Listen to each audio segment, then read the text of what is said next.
Pizza presents SCP. The Steve Dangle Podcast with your hosts, Steve Dangle and Adam Wilde. So I want to start the show by shouting out Shelby. Shelby tweeted us today, and it didn't quite make sense at first. So she said, thanks to @Adam Wilde, @Jesse Blake, and @Steve_Dangle, all of our Twitter handles, for showing me who Mike Francesa is. You got me a date this evening. Y'all the real MVPs. What? So she courted Mike Francesa. Well, and I tweeted her back. I'm like, are you dating Mike? Like, is that what's happening? She's like, oh, hell no. She's like, so I was in a bar with this guy who's from New York. She was just in a random bar, and this guy from New York happened to be talking there. And he said something about Mike on New York radio. And I turn around and say, Mike Francesa is a gem. We keep talking. He's impressed that I know who that is. I gave him my number, and he called me, and I have a date. Dude. Amazing. Imagine if now those two hook up, get married, have kids, one of them becomes like president. Because of our show. Wow. Because of Mike Francesa. Really. Wow. Or scores the winning goal for the Islanders in Game 7 of the Stanley Cup at Barclays Center, and half the arena doesn't see it. Yeah, it's not going to happen. It's a third-rate organization. Yeah, exactly, right? They don't know about the hockey business. I don't know about the hockey business. So, yeah, congratulations. I told Shelby to keep me updated, though. I want to know. So next episode, we will know how Shelby's date went. Nice. Hopefully, if the date happens. I didn't actually ask her when it was. We'll let you know. It's going to happen. It's going to happen. That's a story we're tracking. That's definitely something we won't get back to. Now, later on in the show, we are going to talk about the Penguins goaltending situation and why the Boston Bruins fans are so upset. Mm-hmm. Well, and Penguins fans potentially by the time they hear this. Well, that's true too. Also, some news out of Chicago and Edmonton and how their rebuild is going and how Peter Chiarelli, sees it going. And what he might do with that 4th overall pick. You couldn't even get through saying Edmonton Oilers rebuild without, like, your body wouldn't let you. You're like, this isn't a rebuild. This is a monstrosity. Well, according to Peter Chiarelli, it may not be. Oh, good. Chia Pet's at it again. Now, okay, here's a question. That zipped right over your head, eh? It did. Oh. Chia Pet. Oh. Come on, how has no one called You know what? I'm glad that zipped over my head. That wasn't good. I'm kind of glad my receptors. He would have laughed. I think Peter would have laughed at that. Somebody's called him that. Peter Chiarelli would have absolutely not laughed at that. Really? He's only been getting that his entire childhood.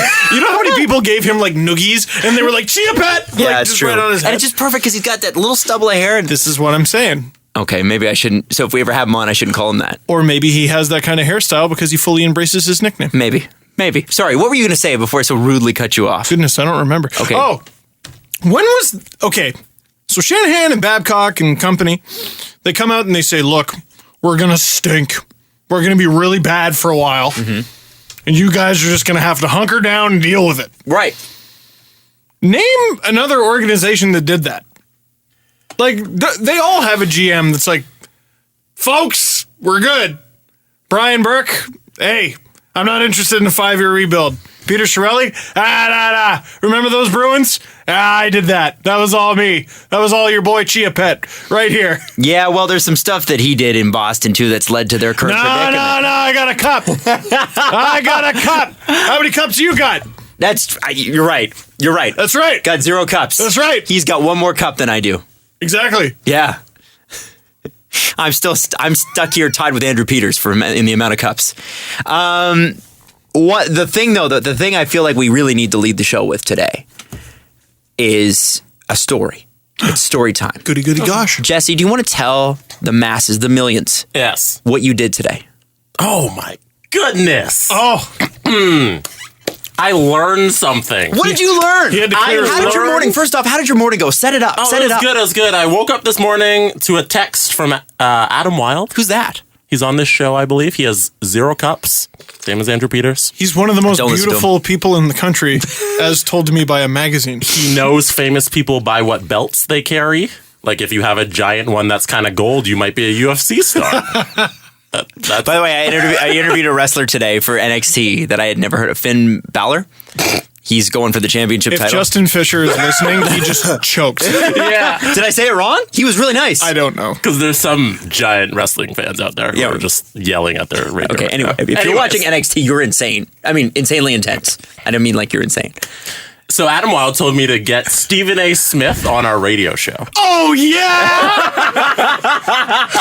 Now, why did I tell you? Because Stephen A. Smith had to apologize to the entire nation of Canada after he said we had no chance against the Cavs. And now it's 2-2. And he sure was upset about having to bring his passport north again. Oh, I have to go through customs. And as long as we're talking about self-absorbed jerks, when Jesse said that, I thought he was talking about the show. Oh, well, that would have been great too. You know, that our would have made sports sense. show. No, It would have made sense. no. You wouldn't come on a sports show. Anyways, so I looked into it, got in touch with the ESPN PR, emailed them. They emailed me back. You emailed them. I did. Oh, okay. That makes sense. That makes a lot of sense. So they replied via email. That's cool. Oh, okay, good. Yeah. It's always nice to get an email. Yeah, I agree. They told me that if I want to put in a radio request, I have to send them a fax. Sorry, can you... All right, first off, I skipped a part of the story where I traveled back in time in my time machine that I own. I was just going to ask, what year was it when you went back? 1991. Cool. Okay, There we so go. Yeah. again, repeat for everybody what it is you had to do to get an interview request for radio put through for ESPN. So the biggest sports company on planet Earth asked me to send them a fax in 2016. Now, Steve, what is ESPN's tagline? Do you know it? We love faxes. It's the worldwide know leader the in... facts. That should be the name of Stephen A. Smith's new show. Know the facts. Oh my God! We did it. We did Wow! We can just stop now. We can just finish the episode. We're done. High point. it. Costanza. Table flipped. It's over. It's over. That was a bat, Adam. That was a bat. Steve just bat flipped. Rangers fans, don't come at him with your fastballs. We're continuing. We reached peak show. Yeah, that's true. That's true. I should have just cut it off We're there. Segment, boom, commercials. Let's go. Know the facts is the best thing we will say on this show. Oh, yeah! Tell him, Skip. Tell him. So the actual tagline is the worldwide leader in sports. Oh, okay. Now, imagine if you are the worldwide leader in sports, the amount of requests from various radio stations, probably some of your own, because they have many, many radio stations with the ESPN moniker, even whether they're owned by their parent company or not. Most of them are not. They just buy the brand and license it. Imagine the amount of requests that you would get for top ESPN personalities. And like it or not, Stephen A. Smith is right at the top of that pyramid. Okay? Oh, yeah? What about Skip Bayless? Wait, he doesn't work there anymore. Oh, yeah? He went to Fox Sports 1. I suppose that's a good point. That's never been Which would said on never be ESPN said. ever. Yeah, never. Never. Adam looked at me like, well, that bit's dead. Well, that's why you see. That's why they have it, because that's why they fight each other like that. Because if you agree, then it's over. Right? That's why you keep going with oh yeah. So dumb. Anyway, Oh, yeah! Imagine if we could never agree. Oh my God. well, that's how they build the shows, man. That's how they do. That's how they do it. All right, so again, back to the feel fax sad. machine thing. Can you imagine the person? And I would hope that they pay for someone. It's not like that minor league baseball team we were talking about that has 7 jobs for one intern. You're the mailman. Also, you do the on-air announcing. Also, you cut the grass in the field. Make Also, you clean the pancakes. toilets, make pancakes for the players, that sort of thing. That means there's a room with a fax machine in it, possibly multiple fax machines, because what happens if fax machines, what do? They break down, as a rule. Oh, my goodness. This thing is a suck. Can you imagine? They have that guy, and he's trying to fix all of the world sports leader or whatever the hell they're called. The Know the Facts Network. Monitoring the 3 fax machines for the Know the Facts Network. I was thinking, Imagine you were that guy. imagine their, what's the proper term? I guess ecological footprint. Oh my goodness. They are single-handedly responsible for all the That's rainforest ESPN. deforestation. Yes. That's ESPN. My fax confirmation came back in like half an hour, so I was pretty impressed. I am impressed by that. And how did they respond, Jesse? They responded via email. What is this silly garbage? Hold on. No, I didn't even know that. Yeah, they my responded. good friend Diane, who I'm now good friends with, because Sup, she Diane? responded to me. After I guess they got the fax confirmation, she was attached to 2 other people, so 3 people had to verify and tell me that Stephen A. Smith is a little too busy to do radio press right now. That is understandable. That's fine. That I get that. You know Stephen how A. Smith should quickly- be busy. You know how quickly you could have found that information out without faxing? I mean, now you know how to send a fax. I learned today for the first time. I'm going to YouTube a few courses on how to. I want to learn Morse code. I don't even know how. I don't even know how to send a fax. No.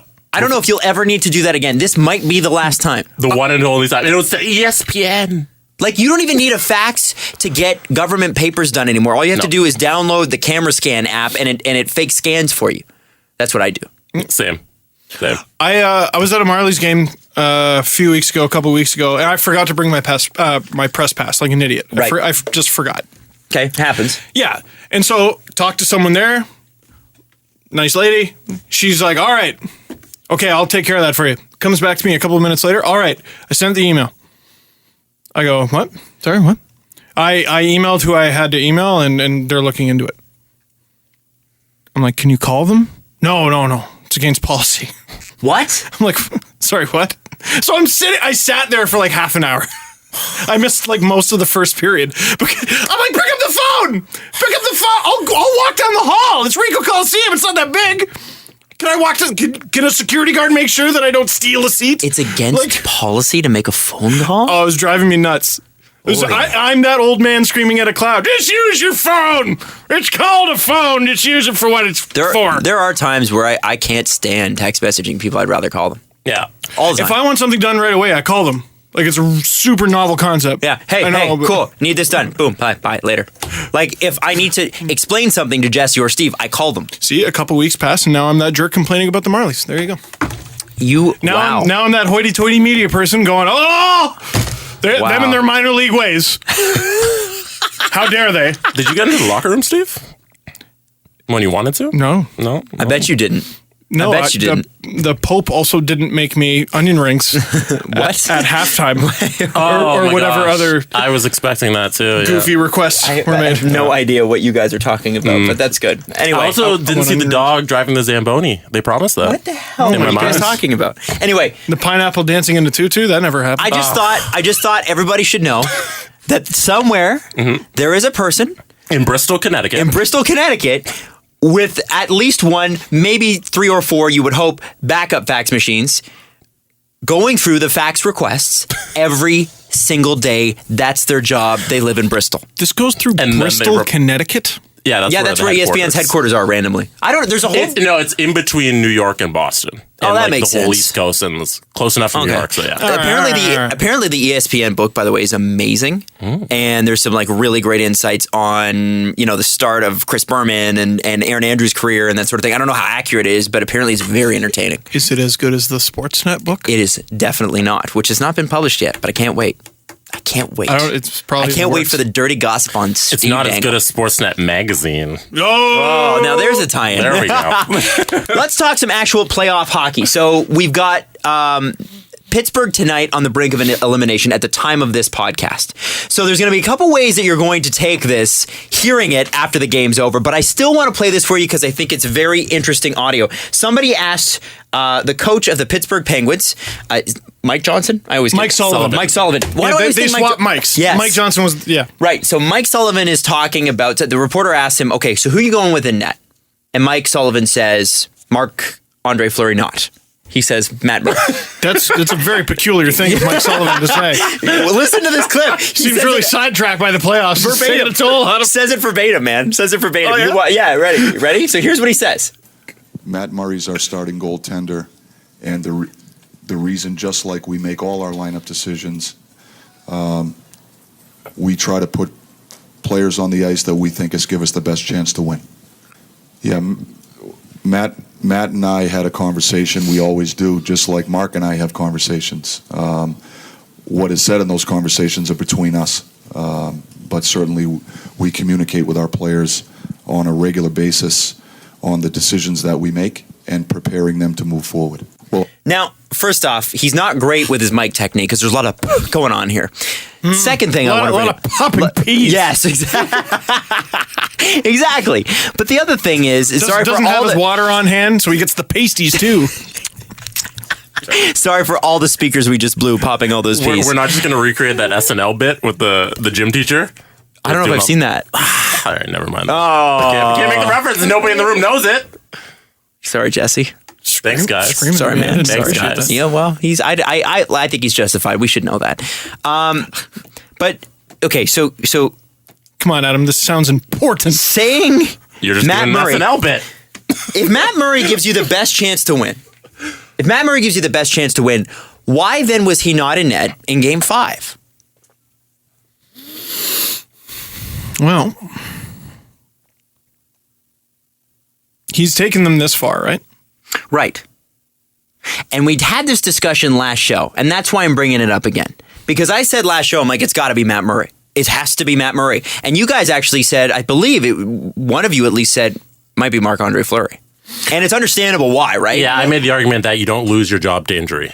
Like, if you're the starting goaltender and you get injured, you shouldn't lose your job just because you got injured. And Just it's come not back as- and you're a starting goaltender. And you're right. And it's not as though Marc-Andre Fleury came in and played bad. He had a couple lucky bounces, looked a Yeah. little tired in overtime, but Well, and this is what I'm talking about, right? Like you gotta work off a bit of the rust sometimes. You gotta play through some things.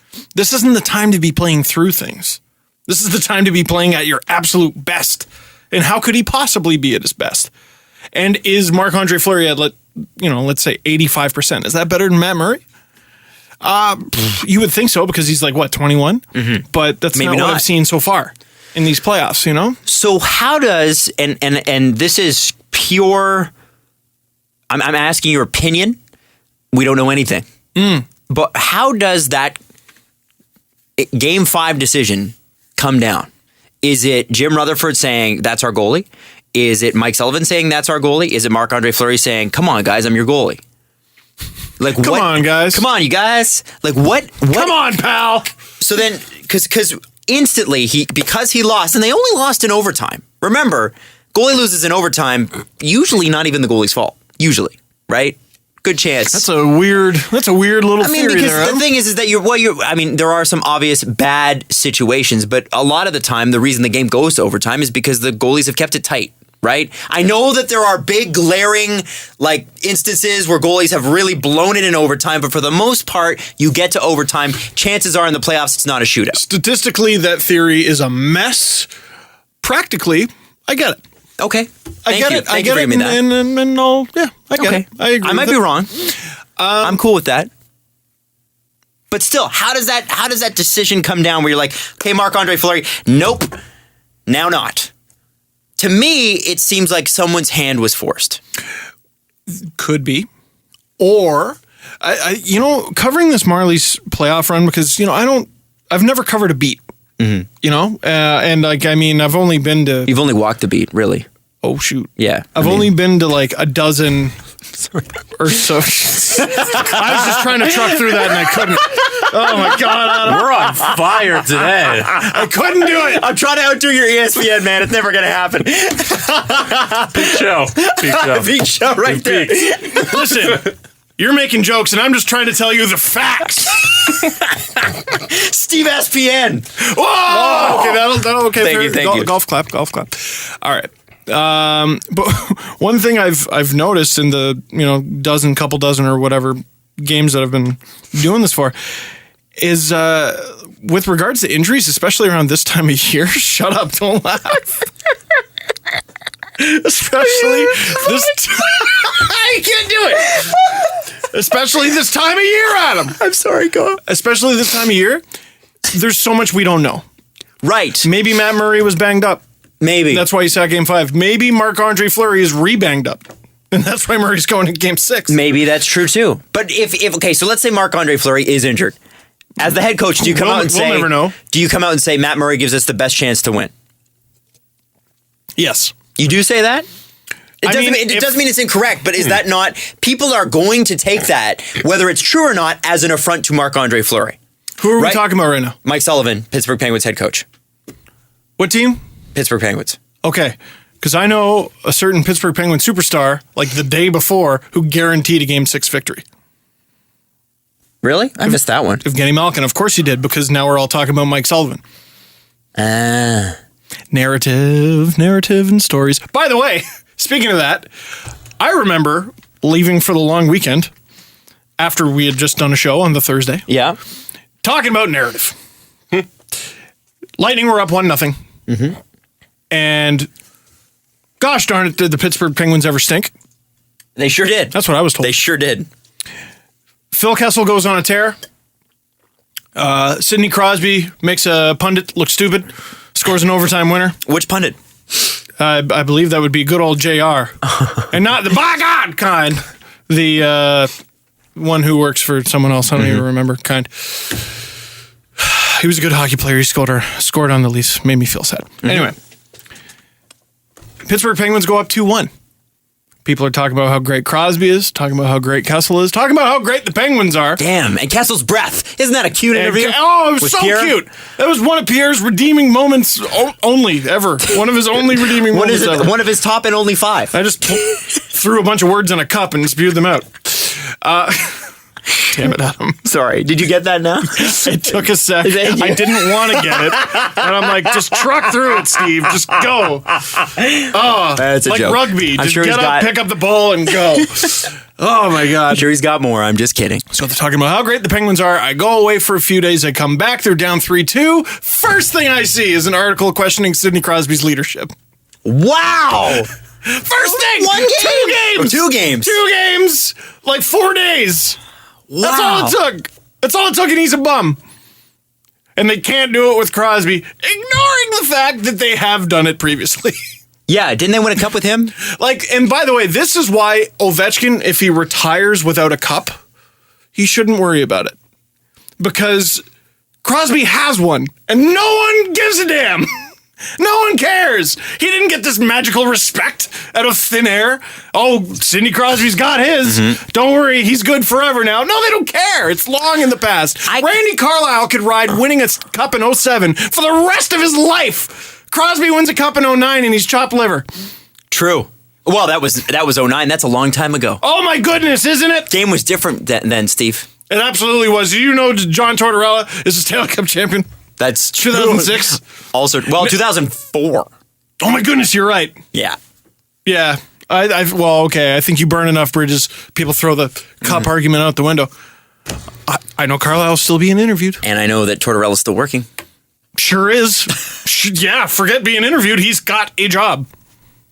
It's with the Blue Jackets, so it only sort of counts, but he's got one. He's got, yeah. You like that, Blue Jackets fans? Wow. Yeah, I had you back on my side for a while, didn't I? The nicest That's people right. in the league are Blue That's Jackets right. fans. Well, besides Chicago. Chicago fans are strangely nice. No, they're not. They're nice to me. Jeez. I go after Corey Crawford, and they're like, hey, man. Hey. Lay off. And they're probably like 3 cups. I'm like, That's why. And I'm like, you're right. That's right. why. You can be chill about it when you got 3 cups. Sorry, all I know is I was salty tweeting the Blackhawks because I was at a Leafs Blackhawks game this season where the Blackhawks won. And I just got flamed by Blackhawks fans. Flamed. Fire and flames. But anyway, this is the narrative. We're talking about a bunch of nonsense, frankly. I mean, we're in the Final Four. They're 4 fantastic teams. They're 4 of the best teams in the league. If Tampa wins, where's the credit for Tampa? It's all about the Penguins. And nothing has been said about Tampa in this series. Nothing. About the Penguins. They're not playing with their starting goaltender. They're not playing with their captain. They missed one of their best defensemen. Maybe their second best defenseman most of the playoffs. We're not talking about them. No one cares. Jonathan Drouin is the only guy who's gotten any press. Where's Victor Hedman? Where's the love? Tyler Johnson, Nikita And Kucherov. Jonathan Drouin only got pressed because his name was spoken with Sidney Crosby in the same sentence by Jeremy Roenick. Oh, That's my the only goodness. reason. And nothing against Jonathan Drouin. He's had a great playoffs, but Sure. So is Matt Cullen. I don't know why I threw that out there, but that's all. there's Yeah. the Penguin. I had to go back to I don't the think Penguins. Jesse and I didn't know what to say to that. It was just not going. Never mind. We'll talk about it later. But I don't understand where the love is for Tampa. I don't understand why there's so much hate They for didn't win individual this players on the series. Pens. Proud of my Pittsburgh second team. lost it. What's that? You're talking in future assumptions there, sir. I'm just saying. We don't even if it know. happens, that's the narrative. Man, Wow. Yeah, you're right. That's gonna be the narrative. it will be lost it. it will be the same as if the Raptors beat the Cavaliers. Exactly. LeBron lost it. Not the Raptors won it. LeBron lost it. the Cavs' best player by light years. Yeah. He lost it. Yeah. One of the NBA's two best. You can argue either way for Steph Curry or LeBron. Yeah, same thing. He lost it. Now, when we come back on Sportsnet 590 The Fan, we got to talk about how Boston Bruins fans are upset. And the reason that we need to talk about it is really because we are three birdies who need a bath, and we're going to bask in this. It's beautiful weather outside. We're just going to wash ourselves of that Game 7 in 2013 and feel good because they're going the other way. And this is, yeah. I like it We're for the basking in visual. this. I like it for the visual. Thank you. Wow. That's 2 in a row. I'm on a roll Congrats. here. We'll be right back on Sportsnet 590 The Fan. It's the Steve Dangle podcast. So there was some happenings afoot. Actually, you know what? Before I start that, I should just say this podcast is brought to you by Panico Pizza. It's what's on the inside that counts. Put it in your face. Absolutely. And Boston's inside's not looking so good right now. We should have 3 body references there. There's a happenings afoot. There's happenings. Oh, in wow. your face. That thing you just said. Already forgot. It was a stretch. I'll give you. It was a stretch on my part. I apologize. Just moments into the segment, Jesse's already spitting straight facts. Well, that's where you come We from, should right? have the fax machine noise play every time you say that. just yeah. Can you put that in post prod? We should definitely. Our yeah, newest segment, dropping facts. No, it's just the ESPN sound. I think that's licensed. I think that's No, licensed. That would it's be very fine. expensive. Once it's on the internet, it's always on the internet. That's right. Yeah, if it's fine. on Instagram, it's fine. Fair game. Yeah, absolutely. Now, Bruins fans are upset. How come? Well, today they announced the signing of a 28, 29-year-old young man. Oh my goodness, Torrey Krug? Not Torrey Krug. Oh. Who is supposed to get in the neighborhood of $5 million. That's what he's estimated to get this offseason. If you're a defenseman and you score 10 goals like once, congratulations. You never have to work again. Your family for generations to come are fine. Yeah. You're fine. If you're a right-handed shot, forget it.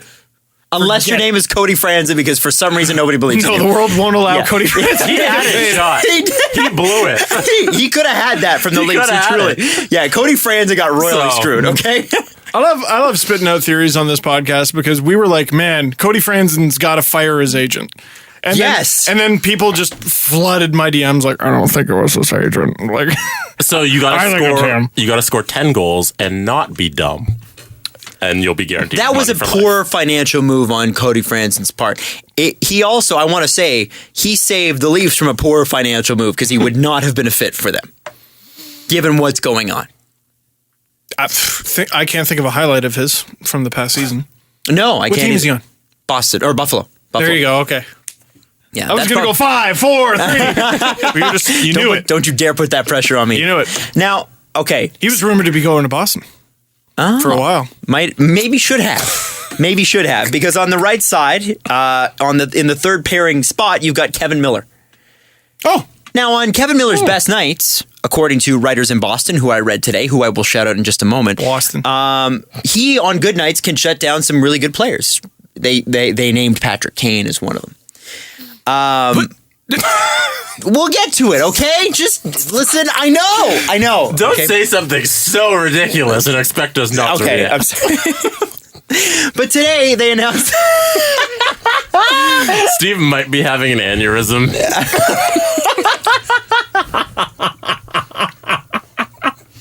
You need to see Steve's face. You got to subscribe to the Steve Dangle Podcast YouTube channel to see the face that I was just given. I just want you to say that one more time. Okay, let me just get to my point first, and then I'll re-explain. No. That was Just comment. Oh, all right, fine. It wasn't even me. Okay, it wasn't even me that said that. I All know that. And it's this guy. It's DJ Bean from WEEI FM in Boston. He did a great piece on what's going on, and we'll get to it in just a second. But he said That loud whirring noise is Adam backpedaling, by the way. no. What he said was, hold on, I'm just looking for the specific quote. Please tell me it was Evander. Please tell me it was Evander. If it was Evander, that would be good. I can't find it, guys. Anyway, pick a player that he plays more than once a year. Anyway, he basically they signed him, a 28-year-old defenseman who played 71 games last year, 5 goals, 13 assists, 53 penalty minutes. He's going to make $10 million over the next 4 years. And you're saying, what is that? Is that what, 2.5? 2.5. 2.5 million. We're great at math, as 2.5. we were told in the comments of every social media platform we own. Ever. Yep. $2.5 million bucks. Okay. Now people are mad. Why are they so mad? $2.5 million for one NHL player? Pretty average, It's Steve. fine. What possible issue could there be? It's Kevan Miller. What are you doing? You don't have to offer him 2.5 per. You don't have to offer him 4. And you sure as hell don't have to offer him both. This is one of those deals. This is one of those classic 2013, 2014. Would you say a classic case? Classic deals from the 2013 or 2014 Leafs, who are of their own class. Where you go, it's not that bad. I suppose like 2.5 million against your cap isn't like paralyzing. Right. And 4 years, could be longer. Could be shorter, could be longer though. This is one of those just random half craptastic deals that just slowly murders your team. Well, Like getting stabbed to death with a thumbtack. and it's interesting what's happened in the last 2 years. Stabbed to death with a That was very thumbtack. graphic. I'm sorry. Wow. Very graphic. Okay, so in the last 2 years, you re-signed Seidenberg, and you let go of Boychuk. You re-signed McQuaid, and you let go of Hamilton. 22-year-old Dougie Hamilton, same guy. And then, when your team doesn't make the playoffs, you re-sign your third-pairing right-shot defenseman, for which there would have been a market in free agent. Don't kid yourself. There would have been some market. He might have made that. But I don't think he would have made any more than that. And I don't think he would have got 4 years from anybody else, unless they're crazy. So how does this deal, and this is what I thought DJ Bean from WEEI in Boston did such a great job of in his article. And I'll have Jesse link to it in our YouTube and our SoundCloud and stuff. He says in it, and I think you'll agree, it's not the contract that is necessarily the problem. The contract is a symptom of a bigger problem, which is you have slowly eroded all the great things that were about your blue line. You know, like if your marquee defenseman wasn't born in the 70s, you know, that's the thing. So because what they had a great top line pair, they had a great up and comer, and they had a great heart and soul guy, and they let two of them go. I think what kind of ruined the Leafs is they spent so many years trying to become the Boston Bruins. And now it's funny watching the Boston Bruins ruin themselves by trying to be the Boston Bruins. Like, it's just really, why? I don't understand why they're being so loyal to this guy. I just don't, like, is this a Sean Thornton sort of thing where it's like, he just holds that team together? He's just the glue. I don't get it. You know what? You know what this is, though? You know what this is? Sort of. It reeks of a little bit. Decent. Bottom pairing defenseman. Right-handed shot.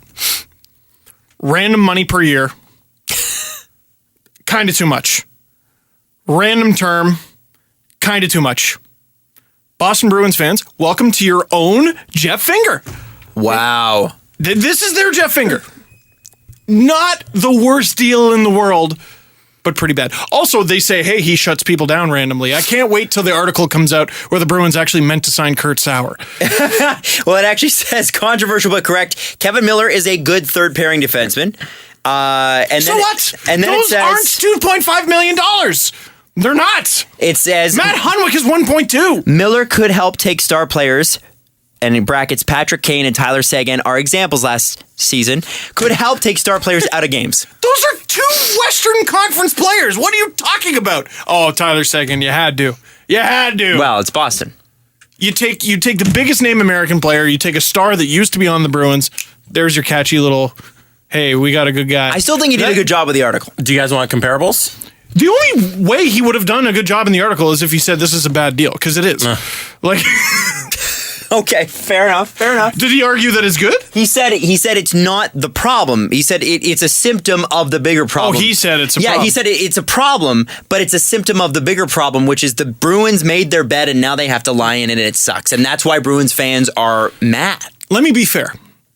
The Leafs had something like this a couple years ago. Totally.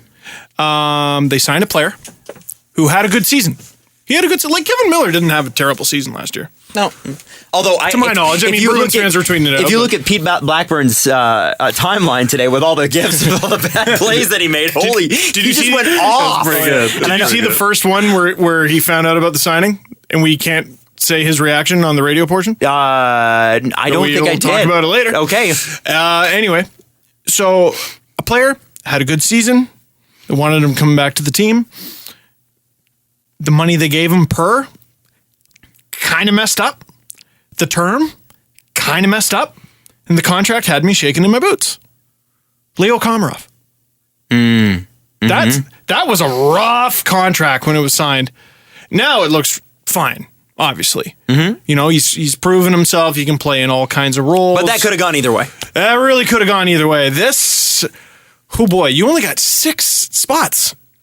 You got 6 spots to fill every night. 7 if you're fancy. You got 6 spots to fill, and you're spending 2.5 on a bottom pairing guy. I don't get it. Do you guys want some defensemen who make around that number? Love to. Gimme. How old are they, too? Roman Polak at 25 makes 2.7. Roman Polak's 25? Signing age. The time they signed the contract. Like, what? Yeah. That guy looks like he can be my dad. Andre Sekera, 2.7. Tim Gleason makes 2.7. What?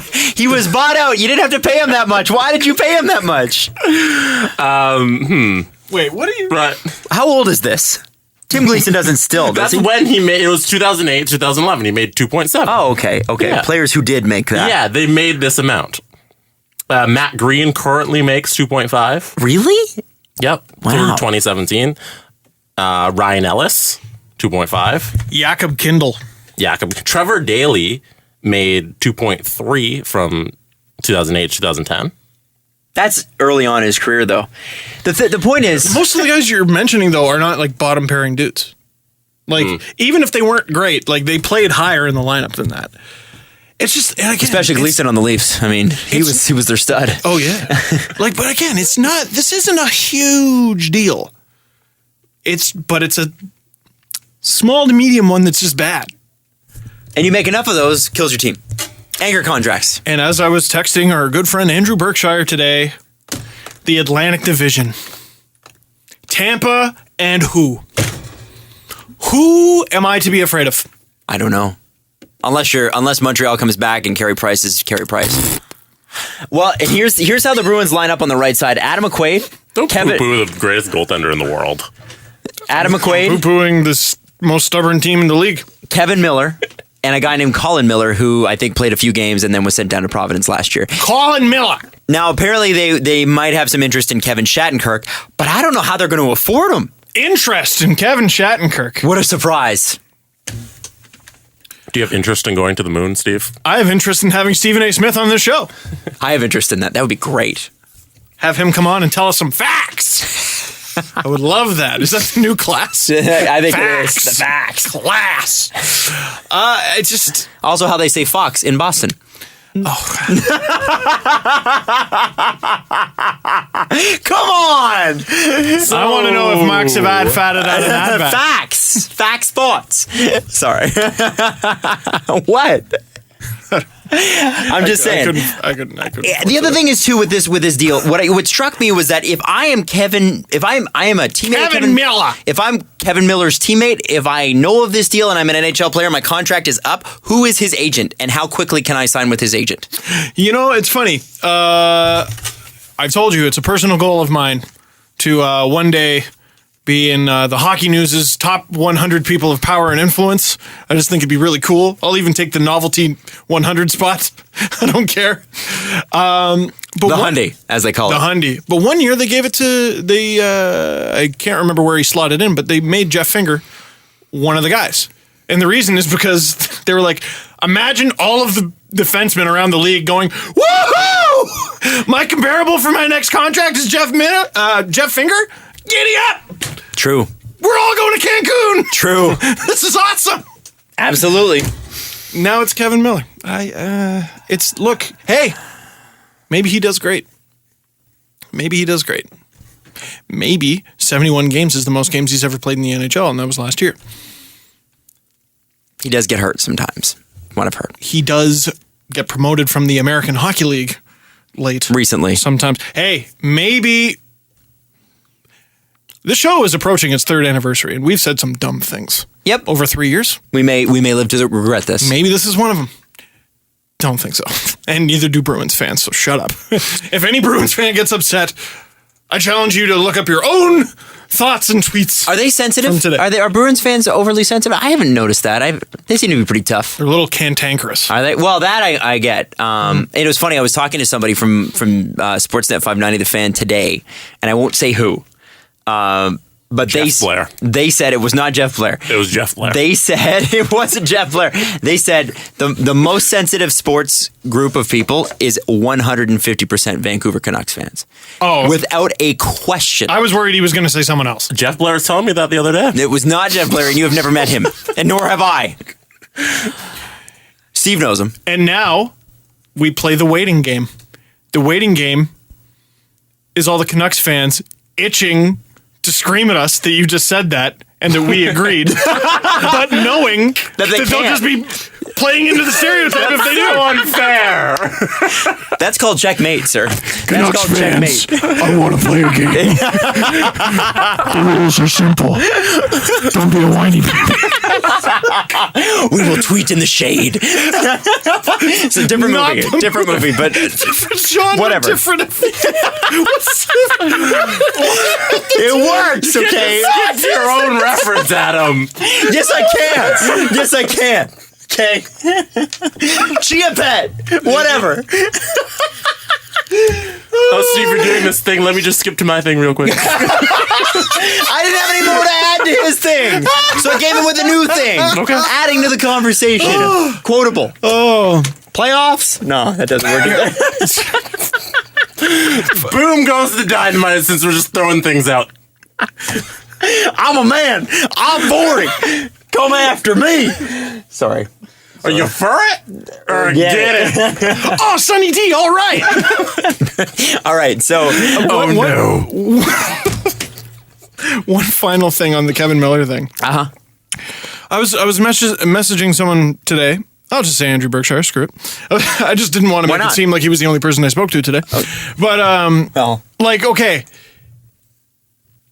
what is the chasm?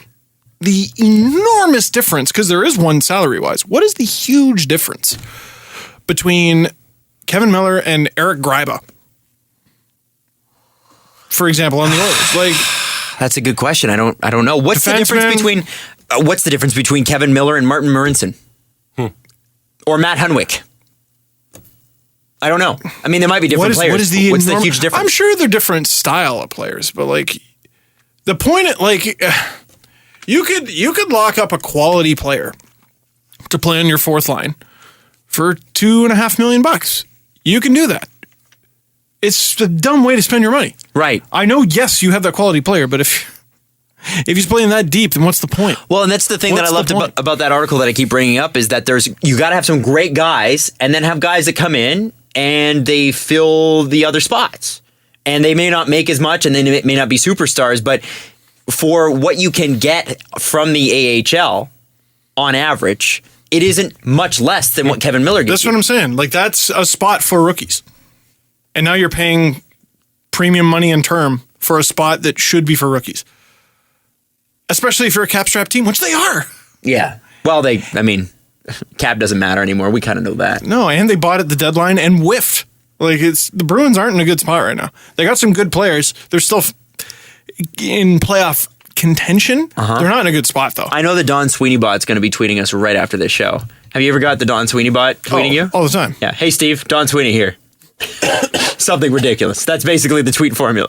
That is basically it. Whoever's doing it, by the way, congratulations. It's great. Quickly, I want to mention that the Blackhawks officially signed goaltender Lars. I don't know if it's Johnson or Johansson because Sweden. But it's probably Johansson. Lars J. Known as the best goaltender in Sweden. 27 wins, 6 losses, 1.74 goals against average, and 927 save percentage in the Swedish Elite League. Interesting because they already have Scott Darling and Crawford, so you would think that it's probably going to be an AHL depth move. They also signed the Czech defenseman Michael Kempny, who, according to our buddy Ivis, Kalnic. Yes, Ivis Kalnic. Did I get that right? He says to me today, two-way defenseman, loves offense, pretty great penalty killer, one of the best pairs of skates I've ever seen in the KHL, should be a top 4 defenseman in the future. Best KHL defenseman available after Zaitsev. After Zaitsev. Thank you, Ivis. Thank you. Which is great. So but both Blackhawks, eh? Both Blackhawks. God, that's so unfair. Well, that's so unfair. But that, you know what? That's what you do. And that's where I would sign. We're a cap-strapped team. We got to fill roster spots, mostly depth. Where should we go? Should we take some guy already in the organization, kind of mediocre, and way overpay them? Or are there other options out there? Hey, KHL worked out pretty well for us last time. Let's try that. How's that Swedish league doing? Mm-hmm. Let's have a little bit of those the Swedish goalie meatballs. And we should probably mention that Jonas Gustafsson was the best goalie in Sweden until he left and signed with the Leafs. Still an NHL goalie. He's still an NHL goalie. If you get NHL backup out of a signing that you paid nothing for, pretty good. Oh, people hate Bozak and have hated Tyler Bozak for years. He was a college signing. Leafs paid nothing for Tyler Bozak. Like that one more time? How much they pay? Nothing. Like, okay, say what you want about his contract, fine. But the fact that they got him, like... The fact that they used him improperly for like half a decade is not his problem. No. And it's not his fault. And he played great this year on a terrible team. Sure did. I thought so. So we got to go on Sportsnet 590 The Fan. The show is brought to you by Panago Pizza. It is what's on the inside that counts. That's right. That's the sponsor. It's always been the sponsor. And when we come back, we're going to talk about the Oilers and Peter Chiarelli's plans for the Oilers in terms of how they're going to jumpstart this rebuild. Excuse me. Again, I couldn't get through it. Also, the Bills. The Buffalo Bills have a new media policy. And I think you're going to find it très interesting. That's not French. That's just me. No. And we're going to swear, too. We are, yeah. Sportsnet.ca to download or subscribe to the Steve Dangle podcast on iTunes or Podstitcher.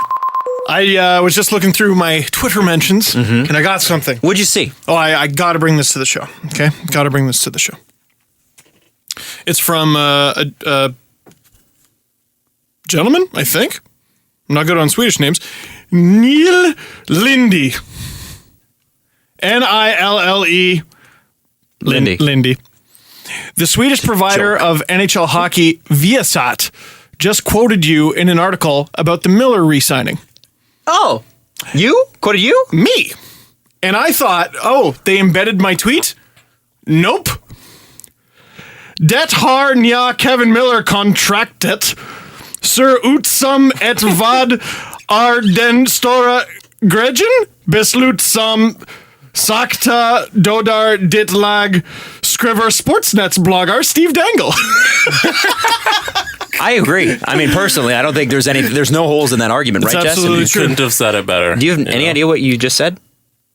I probably just said all kinds of terrible swear words and slurs. I hope not. You imagine? Okay, I'm going to make this look like a screenshot. Did they translate it for you? No. I mean, it's my words. It is your tweets? Are you sure? I mean, did they contact you? I am Sportsnet's blogger Steve Dangle. So. Did they not contact you before they use your... I guess they don't have to. No. If it's on Twitter. I put it out there on the interwebs for the interpeeps. I have it. That's what I look like in Swedish. So something just happened in the Pittsburgh-Tampa game. Yes. There was a goal recalled, correct, Jesse? What happened? What happened? Who was recalled? I didn't catch it. Oh, okay. I just saw that they were under review and it said 1-0 and then it said 0-0. Well, I saw a guy come up who I'm familiar with because of Family Guy. His name is Will Wheaton. Will Wheaton? Who's a big hockey fan. And Will Wheaton has this to say. Video replays that stop the action to show things imperceptible to humans in real time really add to the excitement of a hockey game. Fucking A, Will Wheaton. Fucking A. Fucking A. Absolutely. Why? Again, this goes back to my argument. This is wrong. We are going down the wrong pathway. Either you have refs and you accept that there's going to be human error, or you don't have refs and you let the computer do it. I'm for that. Get it right. Well, it's got to be one or the other. I don't care which side. Just pick one. Stop having a foot in both bathtubs. Yeah, I did Who that. has a bathroom with two bathrooms? Listen, that's not a thing. when you're me, things happen. I don't think Kanye West has that. Like, I don't think rich people have two baths. They just have a really big one. You could never be in that situation. You know who has two baths in the same room? Couples from Viagra commercials. Like, that's it. True. They sit in separate tubs and they hold hands. Or Cialis. Or Cialis. Let's be fair. Fair enough. We have to be fair to dick pill people. You can't mention one and not mention the other, Steve. Suppose you're right. Boy, this online portion is really Sure is good. an online portion. Sure is good. For sure. Internet. I'm with Will. You got to do one or you got to do the other. Just throwing that out there. Oh, and now that we're on the online portion, I can properly quote Pete Blackburn, who saw the Kevan Miller signing and said, and I quote, "Fuck me sideways."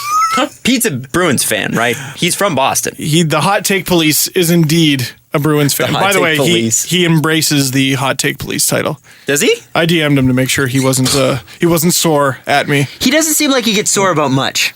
No. Like if he were to be told he was wrong or proven wrong or something, he'd be like, yeah, okay. And every time he tweets, he gets like 150 retweets. Goddamn, Pete Blackburn. Because he's funny. Slow down. I think he's gained in the last 6 months, I think he's gained like 16,000 followers. Like he's just blown up. Him and my regular face, just superstars. Absolutely. Shooting up. And well-deserved. Well-deserved. Absolutely. They're doing a great job. Okay, so let's talk about Peter Chiarelli and the Oilers and how the Oilers are going to win a cup soon. Say Chia Pet, Adam. Cheap. Just say it. Cheap. Thank you. Chia Pet. So how realistic is it that the Oilers, to you, before I read his quotes, how realistic is it that they make the playoffs next year? Not very. Not very Jesse, at all. thoughts, opinions? I think next year is the year they finally turn it around. Really? They're going to do McDavid is going to lead them to the promised land, which is maybe squeaking into the playoffs. I think they'll be in That's the maybe. the promised land. It really is. It is. And the new arena, too. I think they'll be a little better than we expect, and they might get an 8th seed. That's what I'm expecting. They have a full year of actually saying Cam Talbot is our starter. Mm-hmm. Hopefully he stays healthy. Mm-hmm. They'll have a full year of McDavid. Hopefully he stays healthy. They'll have a full year of Darnell Nurse. Hopefully he stays healthy. They'll have a full year of Leon Draisaitl, which a lot of people forget they didn't quite have. Right. They started him in the AHL for some reason. So, well, Oilers. There are things that are going to happen to that team. God, I don't think they can sit back. And by the way, what's going to happen with Yakupov? And what is the Russian Team Russia's head coach's problem? Did you see all that? No, I missed that, I think. He, for no good reason, talked about Yakupov like at the World Hockey Championship, which Yakupov was not a part of. And Oleg Znarok, he's the Team Russia head coach, talked about Yakupov was addition by subtraction. Or sorry, not having him on the team was addition by subtraction. Wow. Just a really unprofessional dick thing to say. It sounds like professionalism in Russia, it's just a different thing. Like, I don't think we would see that as unprofessional. Russians would just see that as honest.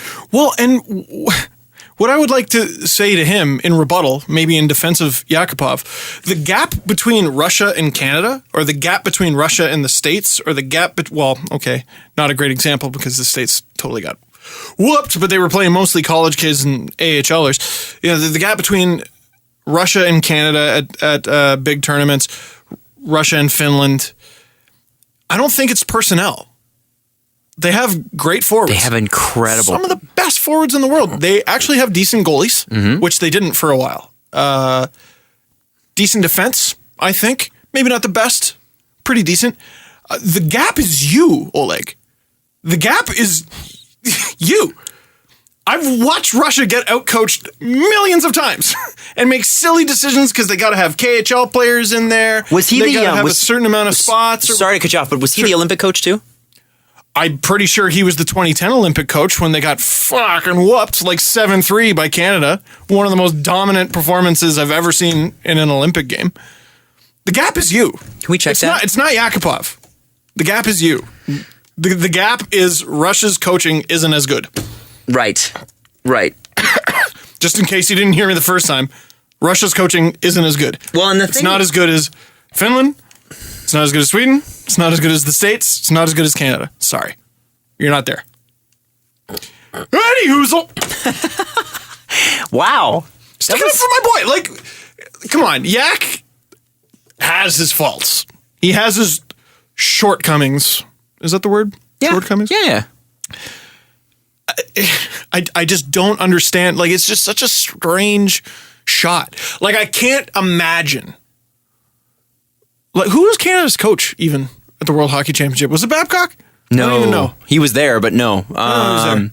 It really doesn't matter. It doesn't matter. But, like, imagine any coach from Hockey Canada just randomly dumping on some player who didn't show up. Who's also 22 years old. Steve, would you like to take a gander at those Russian coaching names for the history of the Russian Olympic team?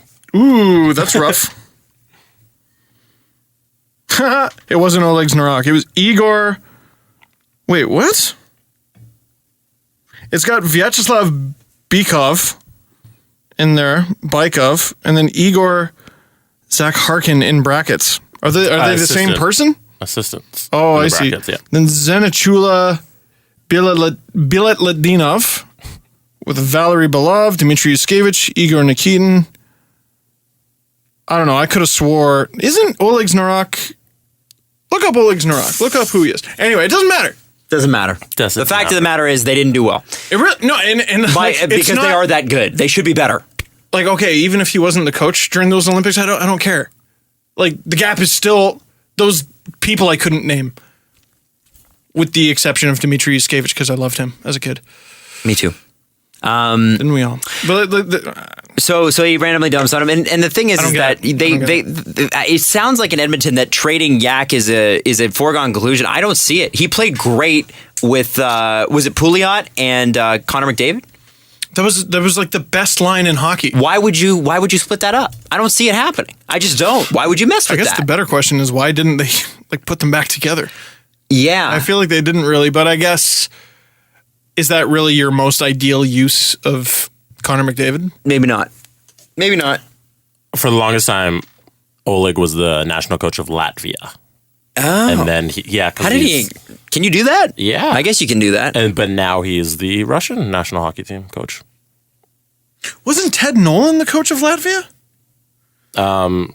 Probably for a couple years when Oleg was. Point being, it was uncalled for and ridiculous. I don't understand why it was said. It was Narok that said that about Yak, right? I'm not completely dumping on the wrong guy. Let's check. Type in Znarok Yakupov. In the meantime, props to you for properly smelling Znarok. Peter Chiarelli did say, and this might sound crazy to you, we owe it to the fans to get better in a relatively short period of time, and we are looking at all options to be able to do that. There's some pretty good players that are going to be available at number 4, and the thought is that Matthew Tkachuk, is Matthew? Yep. It's Keith Tkachuk's son. Yep. Will be available at number 4. He said, but we may look to move down, still get a pick and an asset as part of a larger deal. He said that out loud, so that means the Oilers have been talking, which I don't think is the worst thing for them. I think that doesn't sound crazy to me at all. The thing is, how far do you have to move down to get something meaningful? Define meaningful. Well, let's say, first off, you want to get a guy who's under control, contract-wise, because you wouldn't go get like a Shattenkirk or something like that. Well, I guess you couldn't, but Kevan Miller. What do you go get? And that's the thing. I mean, they do need help on defense. Well, and this is the thing. If you draft Matthew Tkachuk, does he make the team out of camp? Maybe, maybe not. But if you're drafting Matthew Tkachuk, which I'm not even saying is the wrong decision, I think you got to trade Yak for a defender. Like, you can't trade him for another forward. The thing is that that vacant fourth pick is worth more than Yak is right now. Well, yeah. But what I'm saying is it doesn't address their needs at all. True. No, but what I mean, sorry. Well, their what I mean need is that is it's they need worth more to quality other players. teams, right? Because teams like the ability to choose. Once the pick is made, it's almost, unless it's like top, unless it's like Austin Matthews, it almost seems like they're valued less because another team has made the choice. But it's almost like before that, because all the possibilities are floating around in the ether, they'll pay more for it than they will for the prospect afterwards. Does that make sense? No, it does. It does. I'm just thinking, like, what if the Oilers could find a way to go from 4th to 8th, acquire a second in the process, and draft Jacob Chikrin? There's a defender. There's your defender right there. You get an extra pick. Doesn't sound terrible. And Chiarelli seems to think that this draft is deep. He's like, we got the 32nd pick, which I guess is right behind the Leafs. It sure is. And he said, the Leafs honorary third first round pick. Right. He said, we expect to get a good player there too. So we'll see. That's that magical spot. I love that little spot between 31st and 35th. It's the first round. It's the extended first round. Ryan O'Reilly was drafted there. Thomas Yurcho was drafted there. Does Edmonton have that pick? 32nd? Yeah, because... Yeah. Do they have that pick? Because they finished second last, right? So I believe I read, because the draft lottery is only the top of the pile, right? Yeah, so they got to give away either this year's or next year's pick for the Chiarelli, right, to Boston. But that's a third. No, it's the second. It's a second. Yeah, I'm looking at it right now. Whoa. They're either giving up this year's or next year's. So they'll probably hold off and give next year's, but they do have 3 third-round picks this year. So you might want to give it up. I want to know which one of those picks, there were like less than 10 given out as compensation. Which one of those picks is going to turn into a superstar? You know it's going to be one. It is. The Leafs are giving up 2 picks. Yep. How scared are you? Well, they got a lot of other picks. They got a lot of other choices. If they weren't drafting much, I'd be like, oh. But they have their own opportunities to make good on the picks that they have. And Jesse looked it up, by the way. It was Narok that said that about Yak. Regardless of his own personal performance with Russia, what has killed that team hasn't just been personnel. It's been all the infighting and politics involved with the hockey program, was my point. Leave Yak alone. Fair. With the Oilers, you could argue the same thing. No, couldn't you? There has been politicking, and you know what? This group isn't. Yeah. I mean, there are some significant changes. One of them being Connor McDavid, but it isn't that much different than Kevin Lowe and Craig McTavish's team.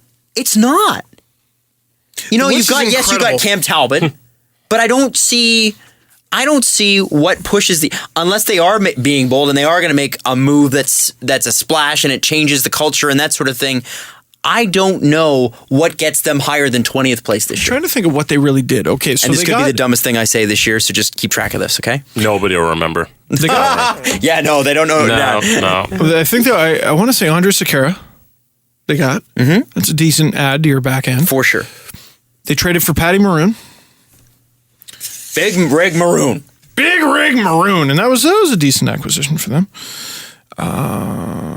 Pouliot, I think, was before McTavish was fired. Like, I'm just looking at their team. It's just... You're not seeing it? Dude, they got... Am I seeing this right? They ended the season with 16 forwards. Jordan Eberle, Taylor Hall, Ryan Nugent-Hopkins haven't said a bad player yet. Benoit Pouliot. Mm-hmm. Lori Korpikoski is making $2.5 million. Really? Weird. That's Kevan Miller money. Neil Yakupov also making 2.5. Patty Maroon 1.5. There is a good contract. Matt Hendricks 1.85 at 34 years old. Mark Letestu got 1.8 million somehow. Zach Kassian just got an extension, 1.5 million bucks. That's not bad. Mm-hmm. Then you got Anton Lander, Connor McDavid at 9.25. Leon Draisaitl, Iro Pakarainen, Luke Gazdic, who is gone. Adam Cracknell. I don't know. It's not a deep team. Right. It's not their defense is where it dies. A agonizing death. Andrej Sekera, Then Nikita Nikitin, who is gone, so far gone this summer. Mark Fane, 3.625. Whew. Adam Party, Darnell Nurse, Jordan. I'm not even going to bother learning that name. I have no idea. Adam Clendenning, Brandon Davidson. They got some work to do. Marinson's going to look good on that back end. They're going to reacquire Marinson. Why not? Right? I mean, I don't know. I hope that 4th round pick that they got does them well. Because he's... I didn't get that. No. I did get that because I think then they flipped one of their other 4ths and they got Eric Gryba and I don't know. Anyway, bizarre. The thing that I got from this is, yeah, it's great that you're saying all those things, but there is, like the Leafs, it's a pretty clear path on what needs to happen for them to be successful. Pretty clear. Mm-hmm. A lot of things need to go right for the Leafs because they're basing a lot of it on prospects, right? A lot of that needs to go right, and it's tough. Prospects are you're shooting at a dartboard. You don't know. You're giving yourself a great opportunity, but you just don't know. Great what? Opportunity. Oh, okay, good. I misheard. With the Oilers, it's just complicated, right? Because there's no move that makes you feel good, particularly, except moving that first pick this year. But then what do you get? I'm trying to think of a real life. Like, I don't want an NHL 16 trade. Like, we're going to offer it to Phoenix and we're going to get Oliver Ekman-Larsson. No. I don't think they do that. You ever have a fart that goes away? Yeah, why? That's the Oilers. Wow. Because it's uncomfortable for a bit. They're just like, give me some relief. And they can't get it. And they've had a fart trap for 6 years. Damn. Or something like that. Damn, dude. Wow. Dude, that's what I'm saying. Like, and Oilers fans, and here's how chill they are. They're all right now going, I know.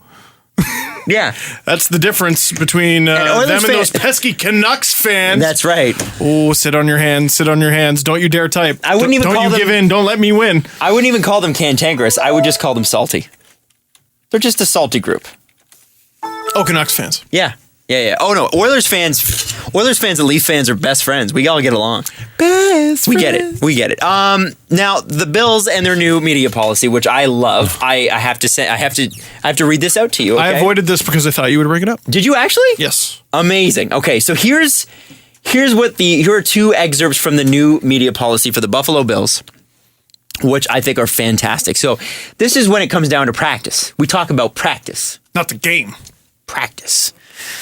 So reports, bracket, which also include radio reports, tweets, podcasts, and blogs, close bracket, pertaining to the strategic and tactical information are strictly prohibited. If you want to be at practice, cannot release any of that information. That includes referencing plays, run, or game strategy, including trick plays or unusual formations. Reporting on personnel groupings, sub-packages, players who are practicing with individual units, as in first team, second team, goal line, offense, nickel defense, blah, blah, blah, blah, special plays. Who is rushing the passer? Not allowed to report on that. Not allowed to report on who dropped the passes. Not allowed to report on who made an interception in practice. QB completion percentage in practice. Only Bills personnel are permitted on the grass. That's understandable. Members of the media are encouraged to speak to players during the media availability sessions, but are not permitted to speak with players, coaches, or staff members during practice. That doesn't sound too crazy. I don't know what going to practice is like. Steve, I don't know. Do you talk to many? I mean, football is maybe different than hockey because there's no boards. Oh, it's way different. You show up to Marley's practice, they're like, hey! Okay, what's fair. up, man? Yeah, well, it's a little different in the playoffs, but regular season, it was a whole lot of crickets. Now, you walk in and the players look at you like, huh? Oh, really? Oh, yeah. It was weird. You want a couple times. You want to talk to me? Yeah. Are you here to see me? Wow. Imagine the reward in their eyes when you say, yes, I am. I am. Wow. This fancy man is here to talk to you. Colin Smith and Tobias Lindbergh. Here's reporting on injuries. Here's reporting on injuries. All information regarding injuries and injured players will come from the head coach, Rex Ryan, or team spokesman. I'm sure he loves that. Yeah, because Rex hates talking. If he's anything like Mike Babcock. Or team spokesman, Scott Burchhold, who, by the way, doesn't need to be there because they have Rex Ryan. Media should direct any questions they may have in regards to injuries to one of those two team representatives. Injuries that occur during practices open to the public can be reported, but only those. Media should not report any injury situation occurring during practice that is not open to the public with detailed speculation to the potential nature, severity, or injury level. Severity of the injury or level of practice participation. As in, let's say you got a quarterback with a suspected injury. If he is not throwing at practice and it is not open to the public, you are not allowed to report that. Acknowledging an injury occurred is permitted, but anything beyond that general report would be purely speculative and possibly inaccurate. Still and televised photographers are not permitted to shoot or film injured players at a closed practice, even during the period that is open to media. You're not allowed to be a reporter, basically. And you also cannot film injured players rehabbing either before or after. Oh, a what, Jesse? Reporter. Can you spell that? QTMW $. And here's my favorite. Reporter has fucking report in it. You numbskulls. Who the fuck wrote this? How did this get passed? Hey, I have an idea. You're not allowed to report on our team. Fuck you. You're the Buffalo Bills. You're lucky we're here. You should be thankful every time a fan shows up, let alone a reporter. What the fuck? You are not allowed to report on our team?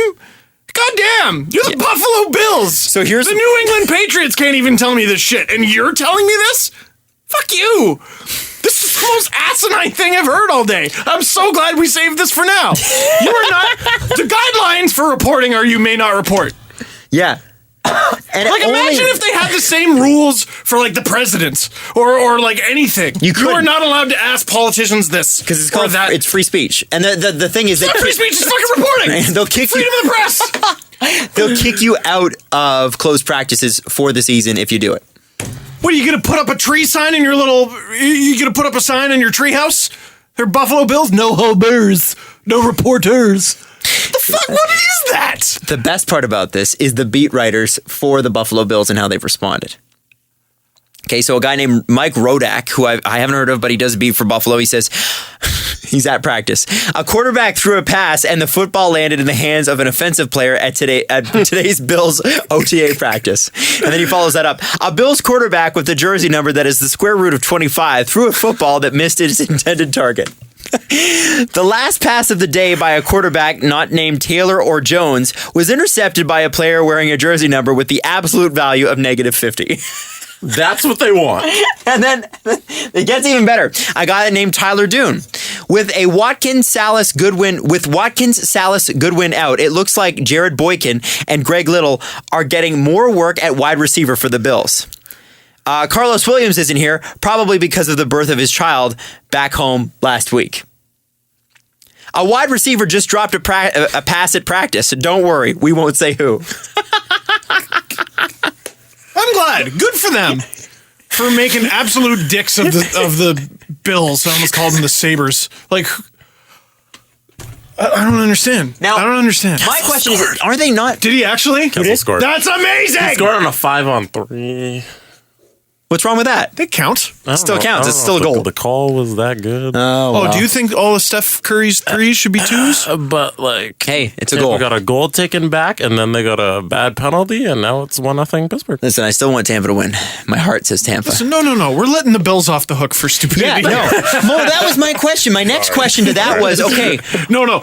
They're owned by... Interrupting for a Kessel goal is always accepted. It's fair. That is always okay. They're owned by Pagula Sports and Entertainment, are they not? Mm-hmm. Yes, and you know what? Holy shit, that little area around, oh my God. What's the name of the Sabres arena? No. Orchard Park is where the Bisons play, right? Is where the Bills play. Oh, okay. Yeah. Well, anyway, there's that little area of downtown that doesn't look like Buffalo, which, by the way, is a good thing. Buffalo! People from Buffalo know! They know. Wow. Everybody in Cheektowaga just got really mad at you, Steven. By the way, the last time I brought up the condition of Buffalo, I had someone from Buffalo basically go, fuck you. You've been here like once or twice in the last 2 years. You have no idea. And then someone else like jumps in and they're like, dude, come on, he's right. You should have been, excuse me, sir. I have been clubbing there many times. Oh, absolutely. With my bodyguard, Jeff. That's right, bodyguard. It's my bodyguard. Bodyguard. I just... Now, here's a question. Here's a question. Well, the thing was, Pagula Sports and Entertainment Yes, sorry. owns also what? Sabres. Oh. Is this not a Pagula Sports and Entertainment policy? What will happen with the Sabres? Well, now, here's a question, though. Here's a question. So let's say a reporter breaks those rules. Which, by the way, he's not employed by the Bills, so they can fuck themselves with those rules. But let's say the reporter breaks those rules. Then what? Well, then they revoke your media access. And then I go to the NFL and say, what the fuck is this shit? Like, doesn't the NFL have a duty to... Promote the game? Well, not just promote the game. You can't just revoke someone's credentials because they reported, because a reporter reported on practice. Sure wouldn't be classy. It would not be classy. Why have reporters there at all? Now, Why not just make the news release only say nice things about my team, please? Only be kind which, and by give the way, us candy. is the spokesperson's job. That's the spokesperson's job. Yeah. That's not the reporter's job. And everybody is going to have the same news, the exact same news, word for word, because they're all getting it from Rex Ryan and that other dick. Right, who doesn't really Who need my to be friend there. might know and might be a nice guy. Now, the other thing about this, that this all could be resolved, because Steve, I think you hit on a really good point there that I hadn't actually thought about. Okay. What is it that you just said it, what is it that the Bills want the reporters to do? Talk about how nice and fancy their team is. Right. How do you get reporters to do that? Be good. Exactly. Win. If they could fix the suck, maybe they wouldn't have to have that policy in the first place. But they can't do that, Adam. They're in Buffalo. It's not in their Jim nature, Kelly needs to come out of retirement is what needs to happen. Consider this. so they can lose more Super Bowls. No, consider this, okay? No good team worth a shit comes up with a policy like that.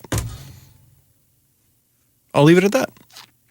And with that, we talk about Skate to Great, a great organization that takes your used pads and equipment and gives it to people in need. Text Dangle to 41010 for a $5, $10, or $20 donation. You're not allowed to talk about the people. Takes your equipment and gives it to... No, just say it takes equipment. It doesn't matter that it used to be mine. Just it takes equipment. Takes equipment, ingests equipment, procures aggregates. equipment, aggregates equipment. Yes. To specific parties who may in fact need the equipment. See, that's an assumption of need. Okay, specific parties who have agreed to accept the equipment. See, now you're talking about the agreement between the parties, the agreement to accept. That's a little Right. there's too much legalese. Okay, in there. We can't have that. okay.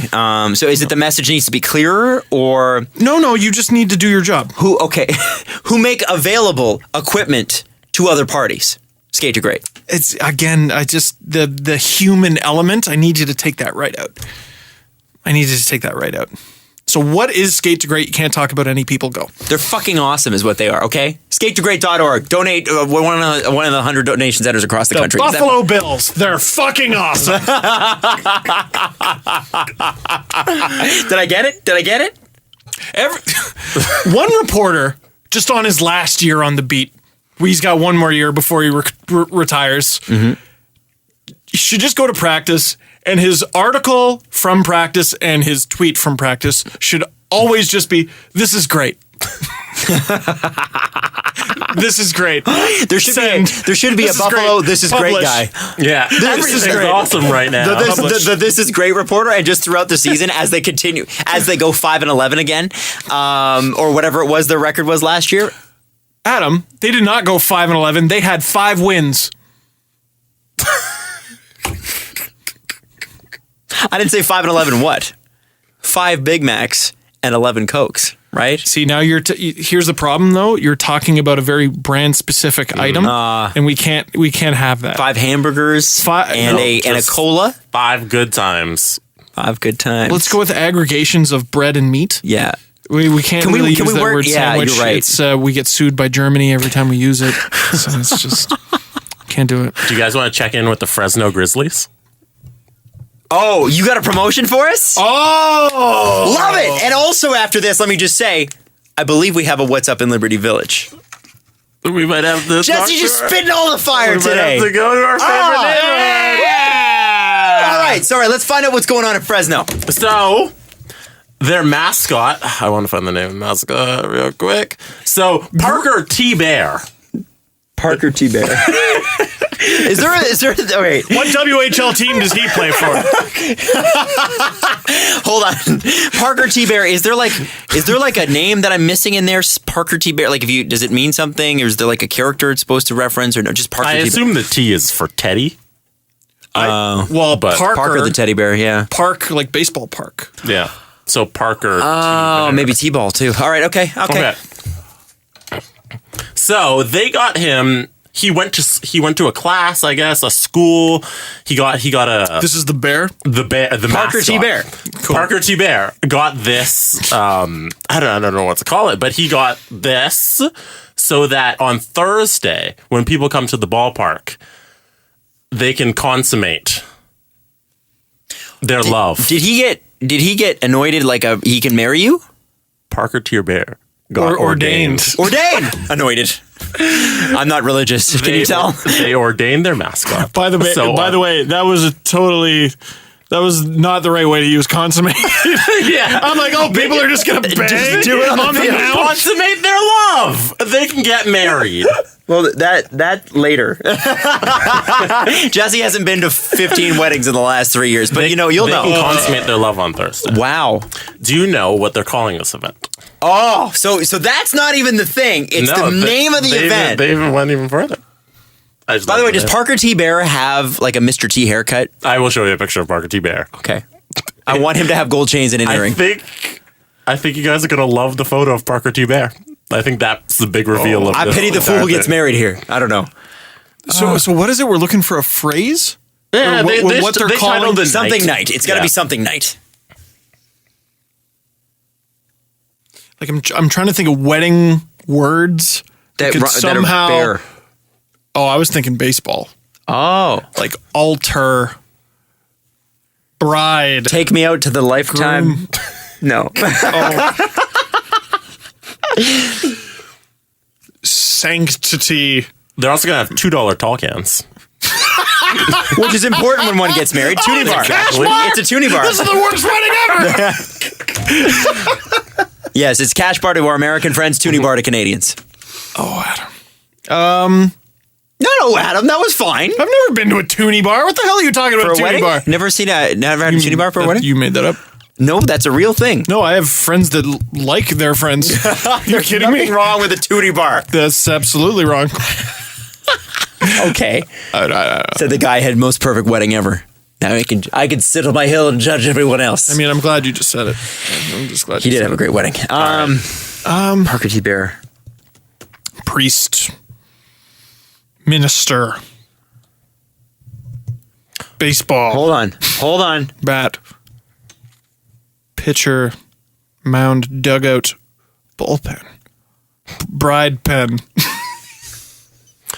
I don't know, dude. Get past third base with Parker T. Bear now. That's disgusting. I'm going with that. So they went Because with the religion. simple "My Big Fat Fresno Wedding" Oh, what the on Thursday night.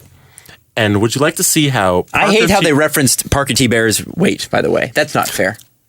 I'm assuming Parker the T. Bear is officially fat. ordained minister, He's a bear. Parker T. Bear, Yes, he will should be be. dressed It's like this. Just coming out of hibernation. Thursday. Oh. His face is off center. in his Do you guys priest notice that? His costume. face is Fuck off center. It's green. he's also a green and yellow bear. So he's a radioactive bear from the Ukraine. He's also From Chernobyl. Chernobyl bear. Chernobyl the bear. Chernobyl bear. They also dressed up their mascot Bear. as a priest. Oh, did you notice very subtly on his, whatever you call the scarf that priests wear? Are you Catholic? Dude. Didn't you go to marriage But prep? like, do you know the Okay, scarf all right. that Well, priests wear? sorry. We watched a movie and All we right. knew all about marriage after that. There are bear paws on his scarf garment thing. I just want to see how many people get offended. I'm sure there will be people who are offended. And to them, I would say, calm down. What do you think the message board in Fresno is like? I bet it's a fever pitch. There's one more layer to this. We should all Mike.com, the hate article. Now, if we're Mike.com, are we offended by the people who are offended by it, or are we offended by the event itself? No, you're just offended by this. Because you can be both. You can be offended by the tweets that are reaction tweets, because that is also apparently a story now, too. What's the And team people called? are reacting. They are the Fresno Grizzlies.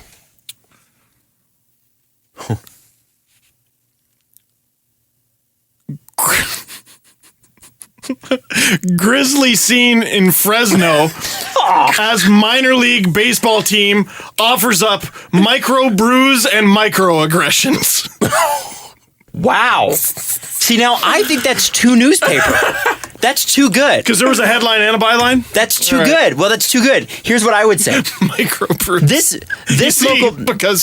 This local baseball team had a terrible in-game promotion. And when local baseball team, give me a moment. When I saw what this local baseball team had for a promotion, my jaw dropped. Bingo. Right there. That's how it goes.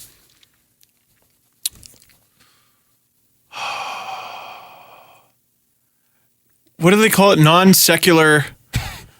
I'm trying to think of something to do with. I can't do it. I tap. You tap. Wow, it's tough. It's not easy. I had a good one. I'll retire, champ. All right. It's always end my jaw dropped. I'm seeing that a lot lately. Distractify is like king of doing that. By the way, stop clicking on Distractify articles, okay? Another clickbaity site. Stop it. Stop. All those stories you see on Distractify, you know where they were? 5 fucking days ago on a real news site, okay? Thank you. And 2 weeks later, it'll be on Ellen. Yeah, true. True. Vera also has a bone to pick. Who does? Vera. With us? With Liberty Village balcony cleaners. Oh, no. Okay, hold on. So we're checking in. So did Vera go with balconies? That's first what we need to know. She did not specify which company she booked with, but it was the one that Elena promoted on the Facebook page. So going, Elena. Did she tag Elena? She did not tag Elena. Oh, okay. Oh, that would be so. That would be so passive aggressive and awesome. Okay, all right. It would be the perfect message board post. We would have to delete all message boards after that. Yeah. She said the cleaner texted me at 9:30 saying that they're running 10 to 15 minutes late. I called them at 10:25 saying they can't, and they said they can't find a parking spot anywhere nearby. I called them again, no answer.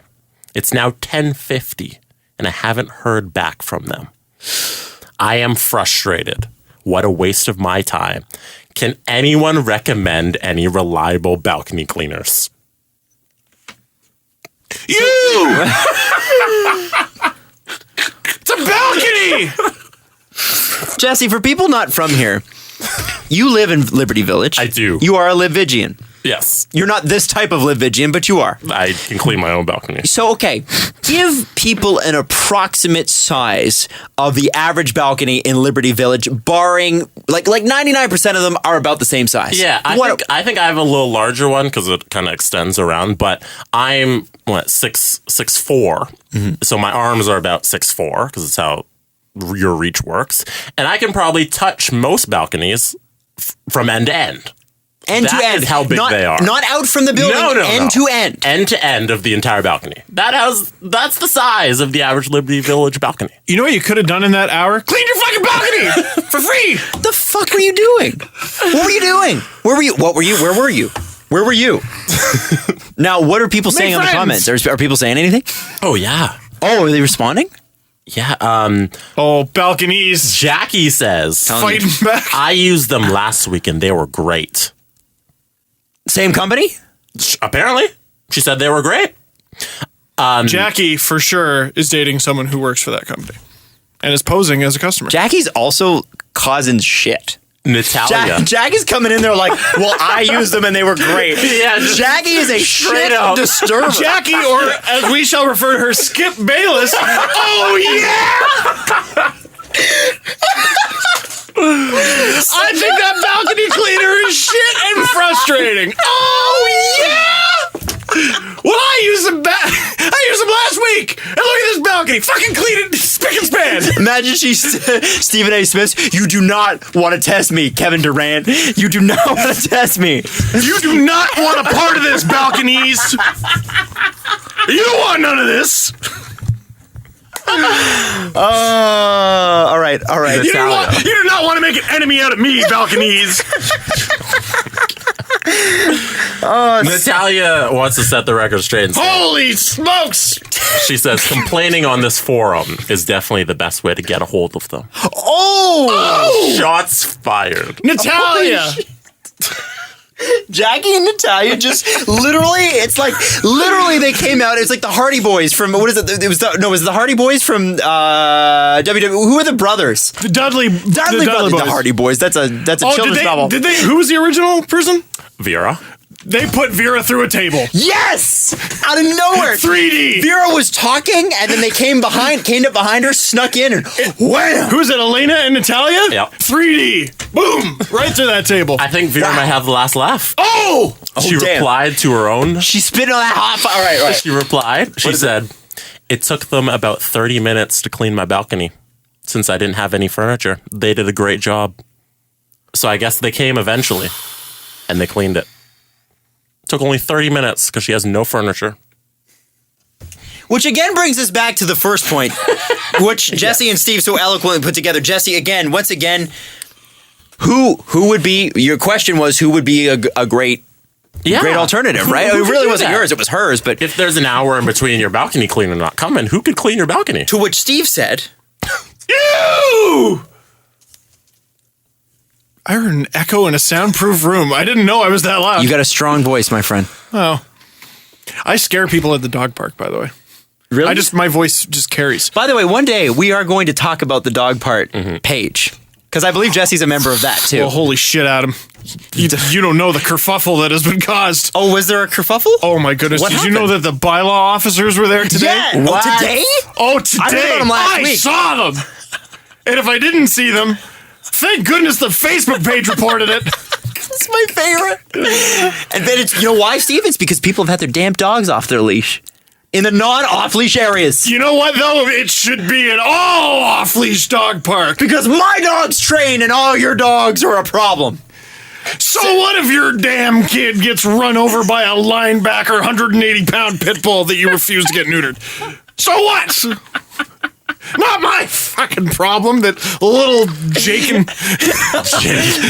and Smallwood got run over. Sorry, this is in Ontario. It's not in Alberta. In It's always Alberta. Yeah. Speaking of which, I made Jesse laugh very hard. Did you? Which is not an easy task. He's a connoisseur of good jokes. Well, don't worry. We'll get back to Liberty Village. Okay. When did you make me laugh? On Facebook a couple days ago. Did he chortle? Did he chortle on Facebook? He said he can't stop laughing. So I'm going to assume he typed just expressionless. Okay. I don't remember this. It's so funny when you find something funny on Facebook and you don't even react in real life, but you're like, that is It's like, hilarious. oh my God. There's like fireworks going off. So funny. Yeah, fireworks going off in your brain. You don't even react. So, which player did I bring to your attention last show? You bring to our attention. Yes. Jacob Smallwood. Jakin Smallwood. Oh. Because it's basically Jackin Smallwood. Now, I brought that up as the pièce de résistance because you can't possibly top that. But internets, so.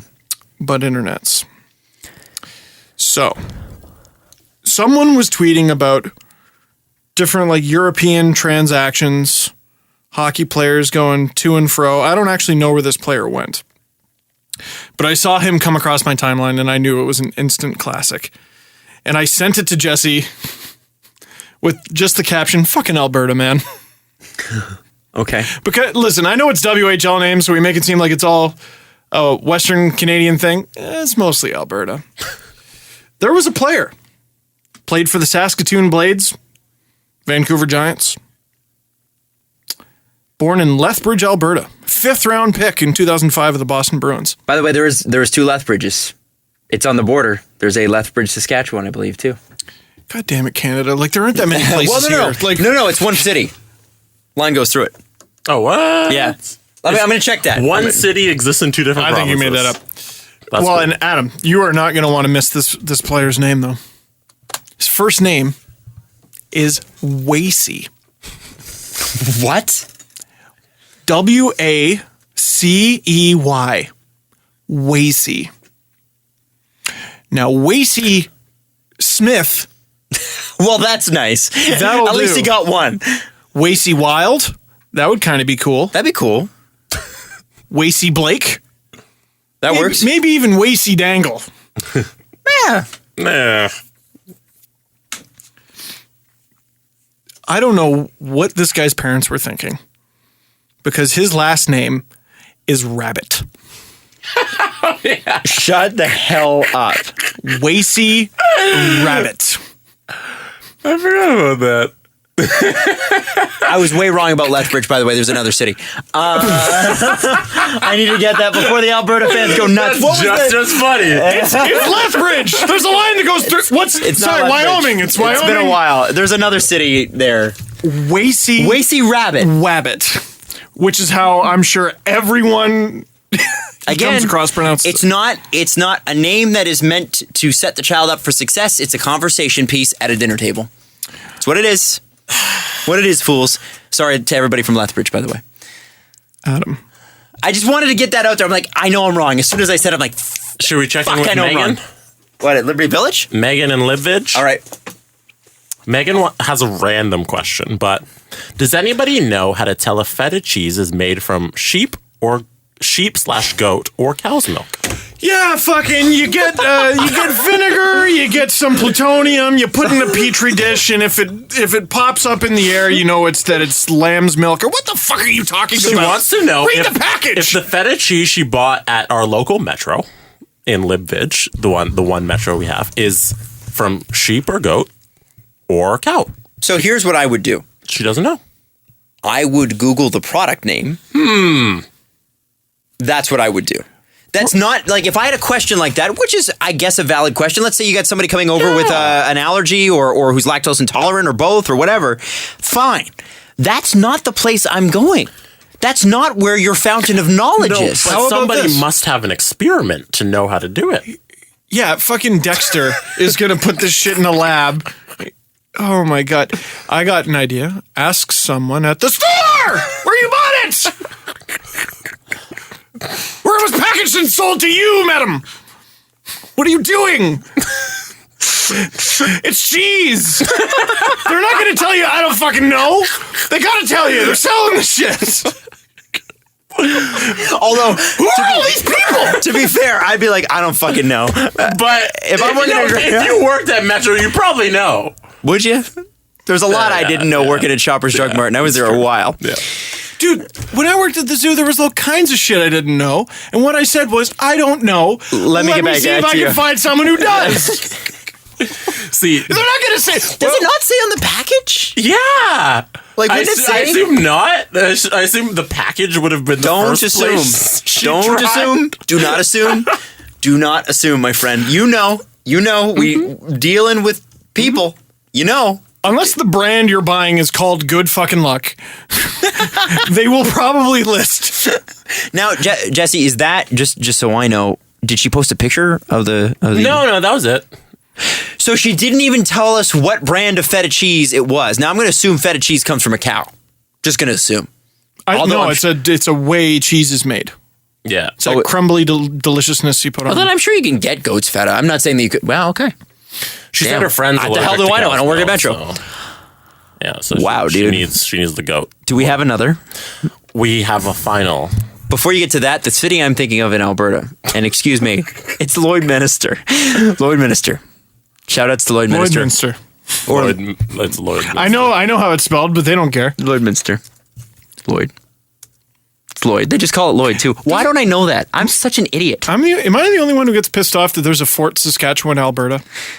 No, I think Well, no, I think you are. Yeah, I There's no Fort think Quebec, Ontario. true. I think people got over it. There might be. I think people got over it. Yeah. By the way, sorry, I know because people are just dying to know. They're dying to know. Wasey Rabbit signed with Oh, sorry. HC Nove Zamki. Nice. That's Slovakia's Tier 2 league. So now you know where Boston Bruins 5th rounder Wasey Rabbit went. When he gets drunk, is he a waste case? I'm sorry. Was his hockey nickname Thumper? It had to be. Had to be. Did he Waste to the finish. win the waist of the puck? You watch your waistline.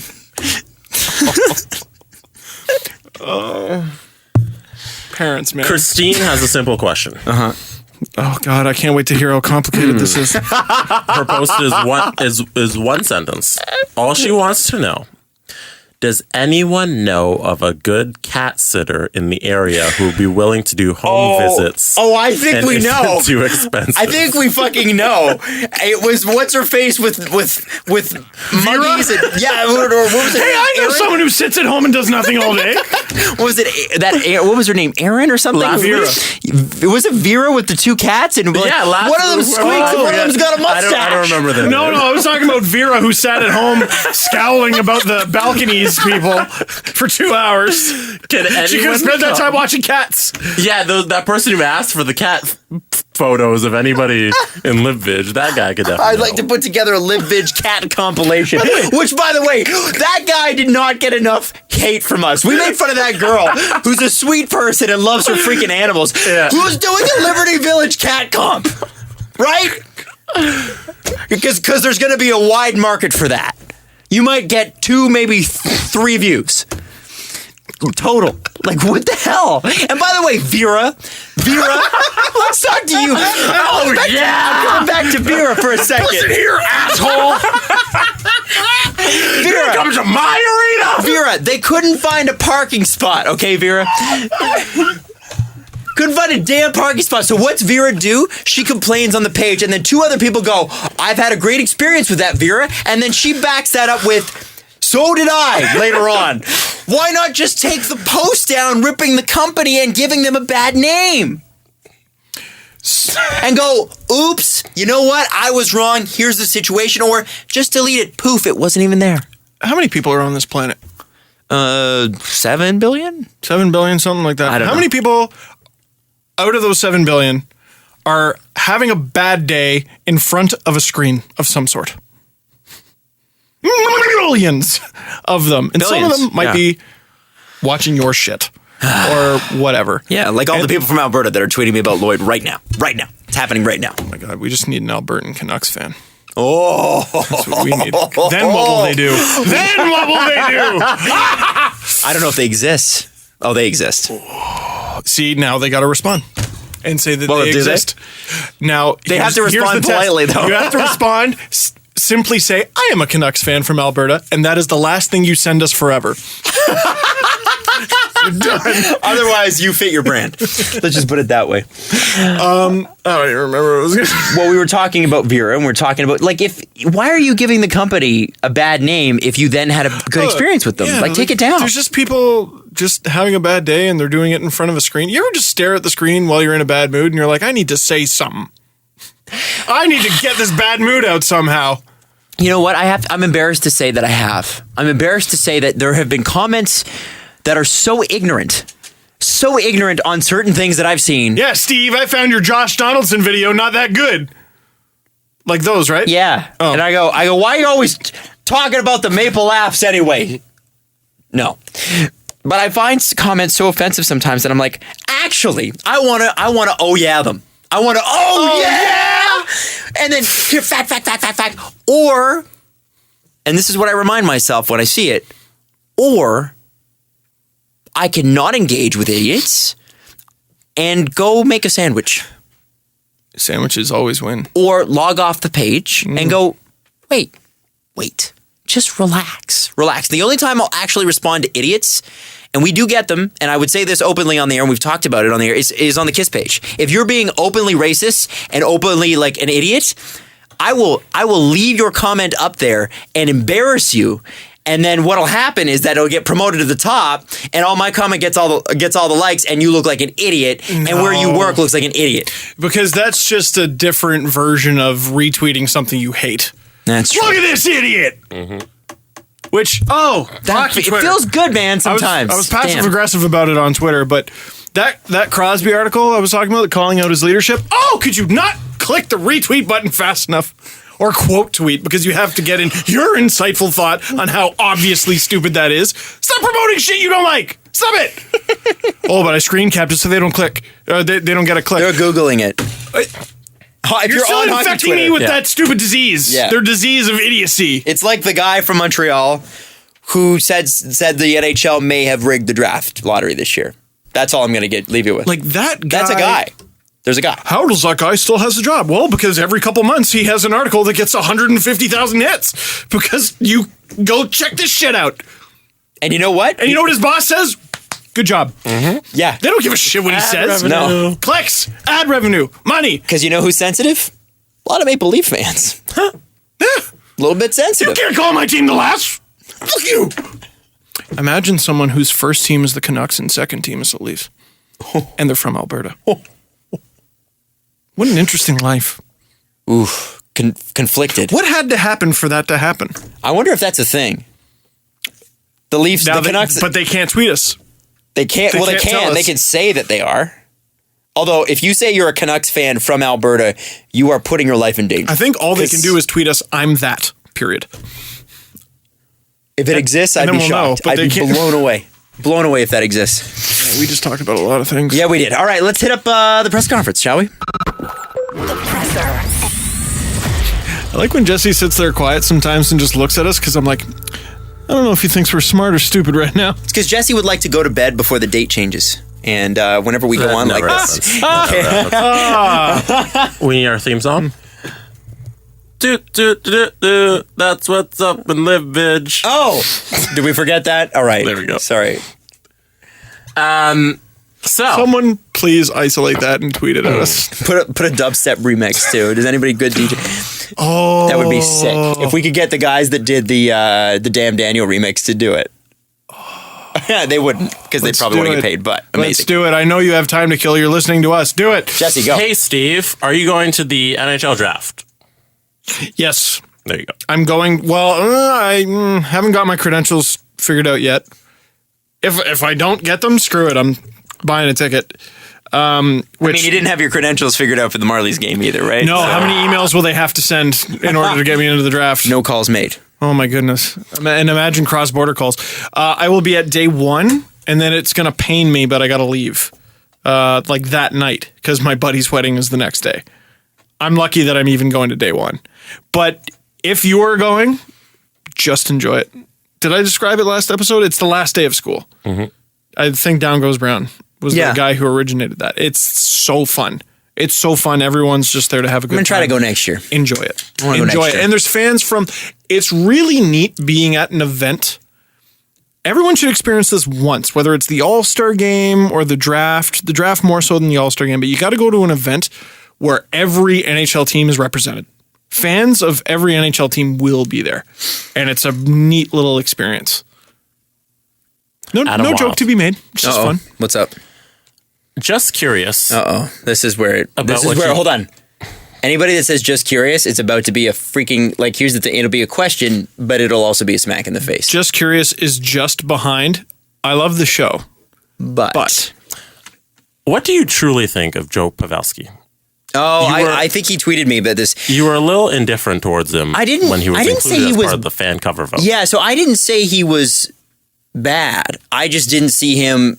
To me, NHL cover vote is a marketable superstar. And there's nothing against Joe Pavelski. I would say he is one. Yeah. He's an American. Yeah. Which matters. Absolutely matters. He's a huge part of Team USA. Yep. Every time they play internationally. He almost got the golden goal. Yeah, he really did. Everyone forgets that. Joe Pavelski is a great hockey player. I did not say he wasn't, and I definitely got some stats tweeted my direction to the effect, and I read them all, and I saw them, and you're right. He's great. I guess I just felt like, and I don't remember the conversation specifically, to be honest with you, but I remember we were talking about it, and I think that there are bigger stars. he's not as big of a name as he's not a top. Is he a top 20 name in the league? Like in I don't terms think of so. just being recognizable. Yeah, it's not not- his play. Not knocking his play. No. And I'm not. And maybe that's the Sharks' fault. Maybe the Sharks need to do a better job of marketing this guy. Maybe Team USA needs to do a better job of marketing this guy. Yeah, they put all their eggs in a different basket. That's for sure. Just saying. I don't know why it was that one. What was the question? If the Lightning win the Stanley Cup this year, does it increase or decrease the chance that Stammer becomes a Toronto Maple Leaf? Well, increase, I would say, because it completely decreases the possibility, or I would say the likelihood of him staying with the Lightning. Holy shit, we won a cup without him. Yeah, I don't see. Bah! I mean, yeah, they're going to get nothing for him, and that sucks. But if I am Steve Yzerman, I'm looking at a team that is one win away, and right now they're down 2-0 as of the recording of this podcast. But they're one win away from the Stanley Cup Finals. No matter how you look at your season, even though they made it to the finals last year, that's a success. That's still a success. You have still taken a step forward because you got there without Steven Stamkos. And you want to take that money and shovel it Victor Hedman's way next year. And I think that's the key, is that now they have a team that's going to be good with him and a team that could be good without him. Or will be good is good without him. Huh. You know? Something just occurred to me. Here's the greatness of Steve Yzerman. Like just as a hockey person. And yes, I just used that term. I'm sorry. Correct me if I'm wrong, but just off the top of my head, the only teams to make it to the Stanley Cup Final in back-to-back seasons over the last 20 years were the Penguins when they did it in 08 and in 09, the Red Wings when they did it in 08 and 09, and I don't remember what Yzerman's role with those teams were, but I think he was in some level of management, and when the Red Wings went in 97 and 98, back-to-back cups. Or was it back-to-back? Yeah, it was back-to-back. They won back-to-back cups, Or was yeah. it 96, 97? No, No, Colorado was 90. Yeah. Either way, sometime in the mid to late 90s. You left out. Yzerman No, it was 95, 96 with the Avalanche. 96, 97 was Detroit. 97, 98 was Detroit. Yeah. You left out 2018, 2019 Toronto Maple Leafs. Yes, that is true. But that's not within the last 20 years. That's within the bad. next 20 True. years My when bad. they make like 5 consecutive finals, lose them all. But I didn't say that. What? But what are the odds of that happening? He was a player for one. I think he was management with Detroit for the late 2000. What do you even call that? The late 2000s. the late 2000s? First The late decade of the aughts. 2000s. The late zeros. The late what? The late aughts.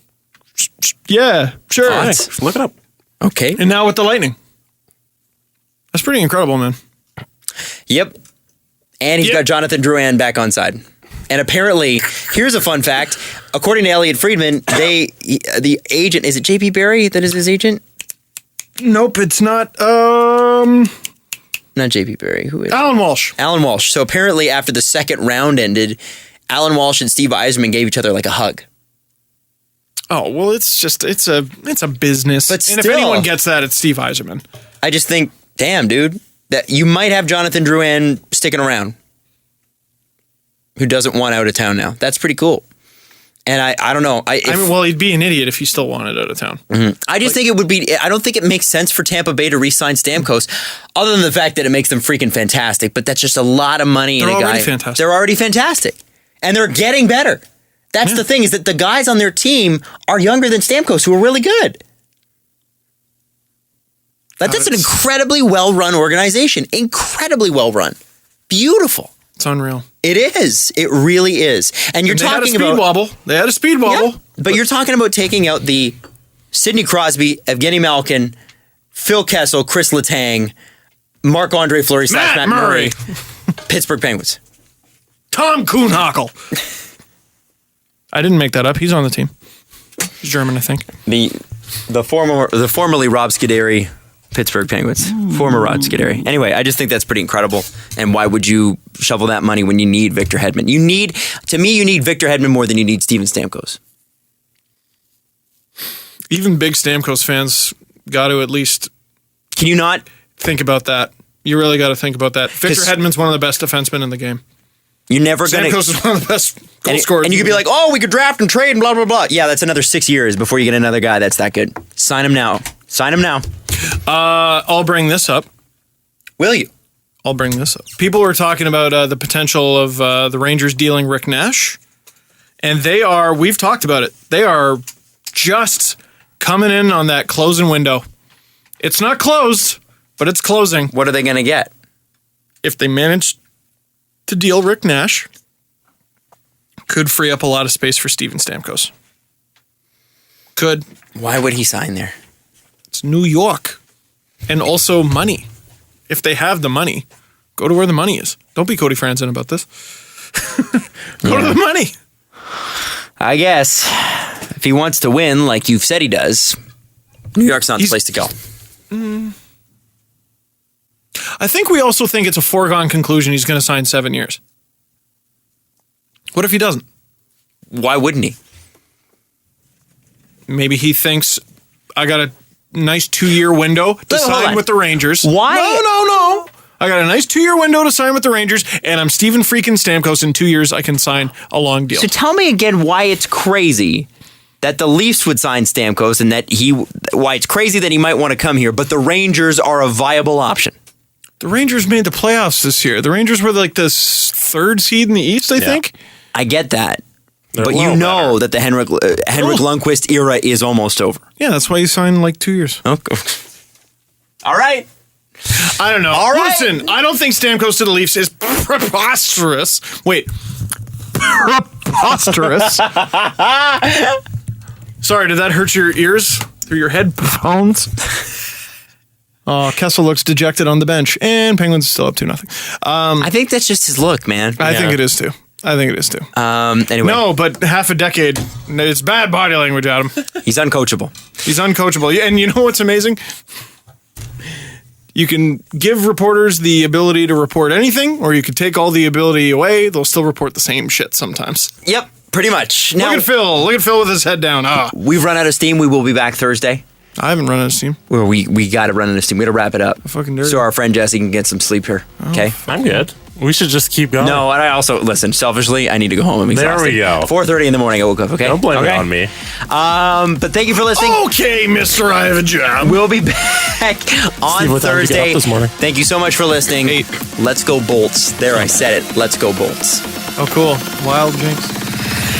Follow the guys on Twitter at Steve_Dangle, at Adam WYLDE, and at Jesse Blake. The Steve Dangle Podcast. Brought to you by Panago Pizza. Order at panago.com and stuff your face with deliciousness.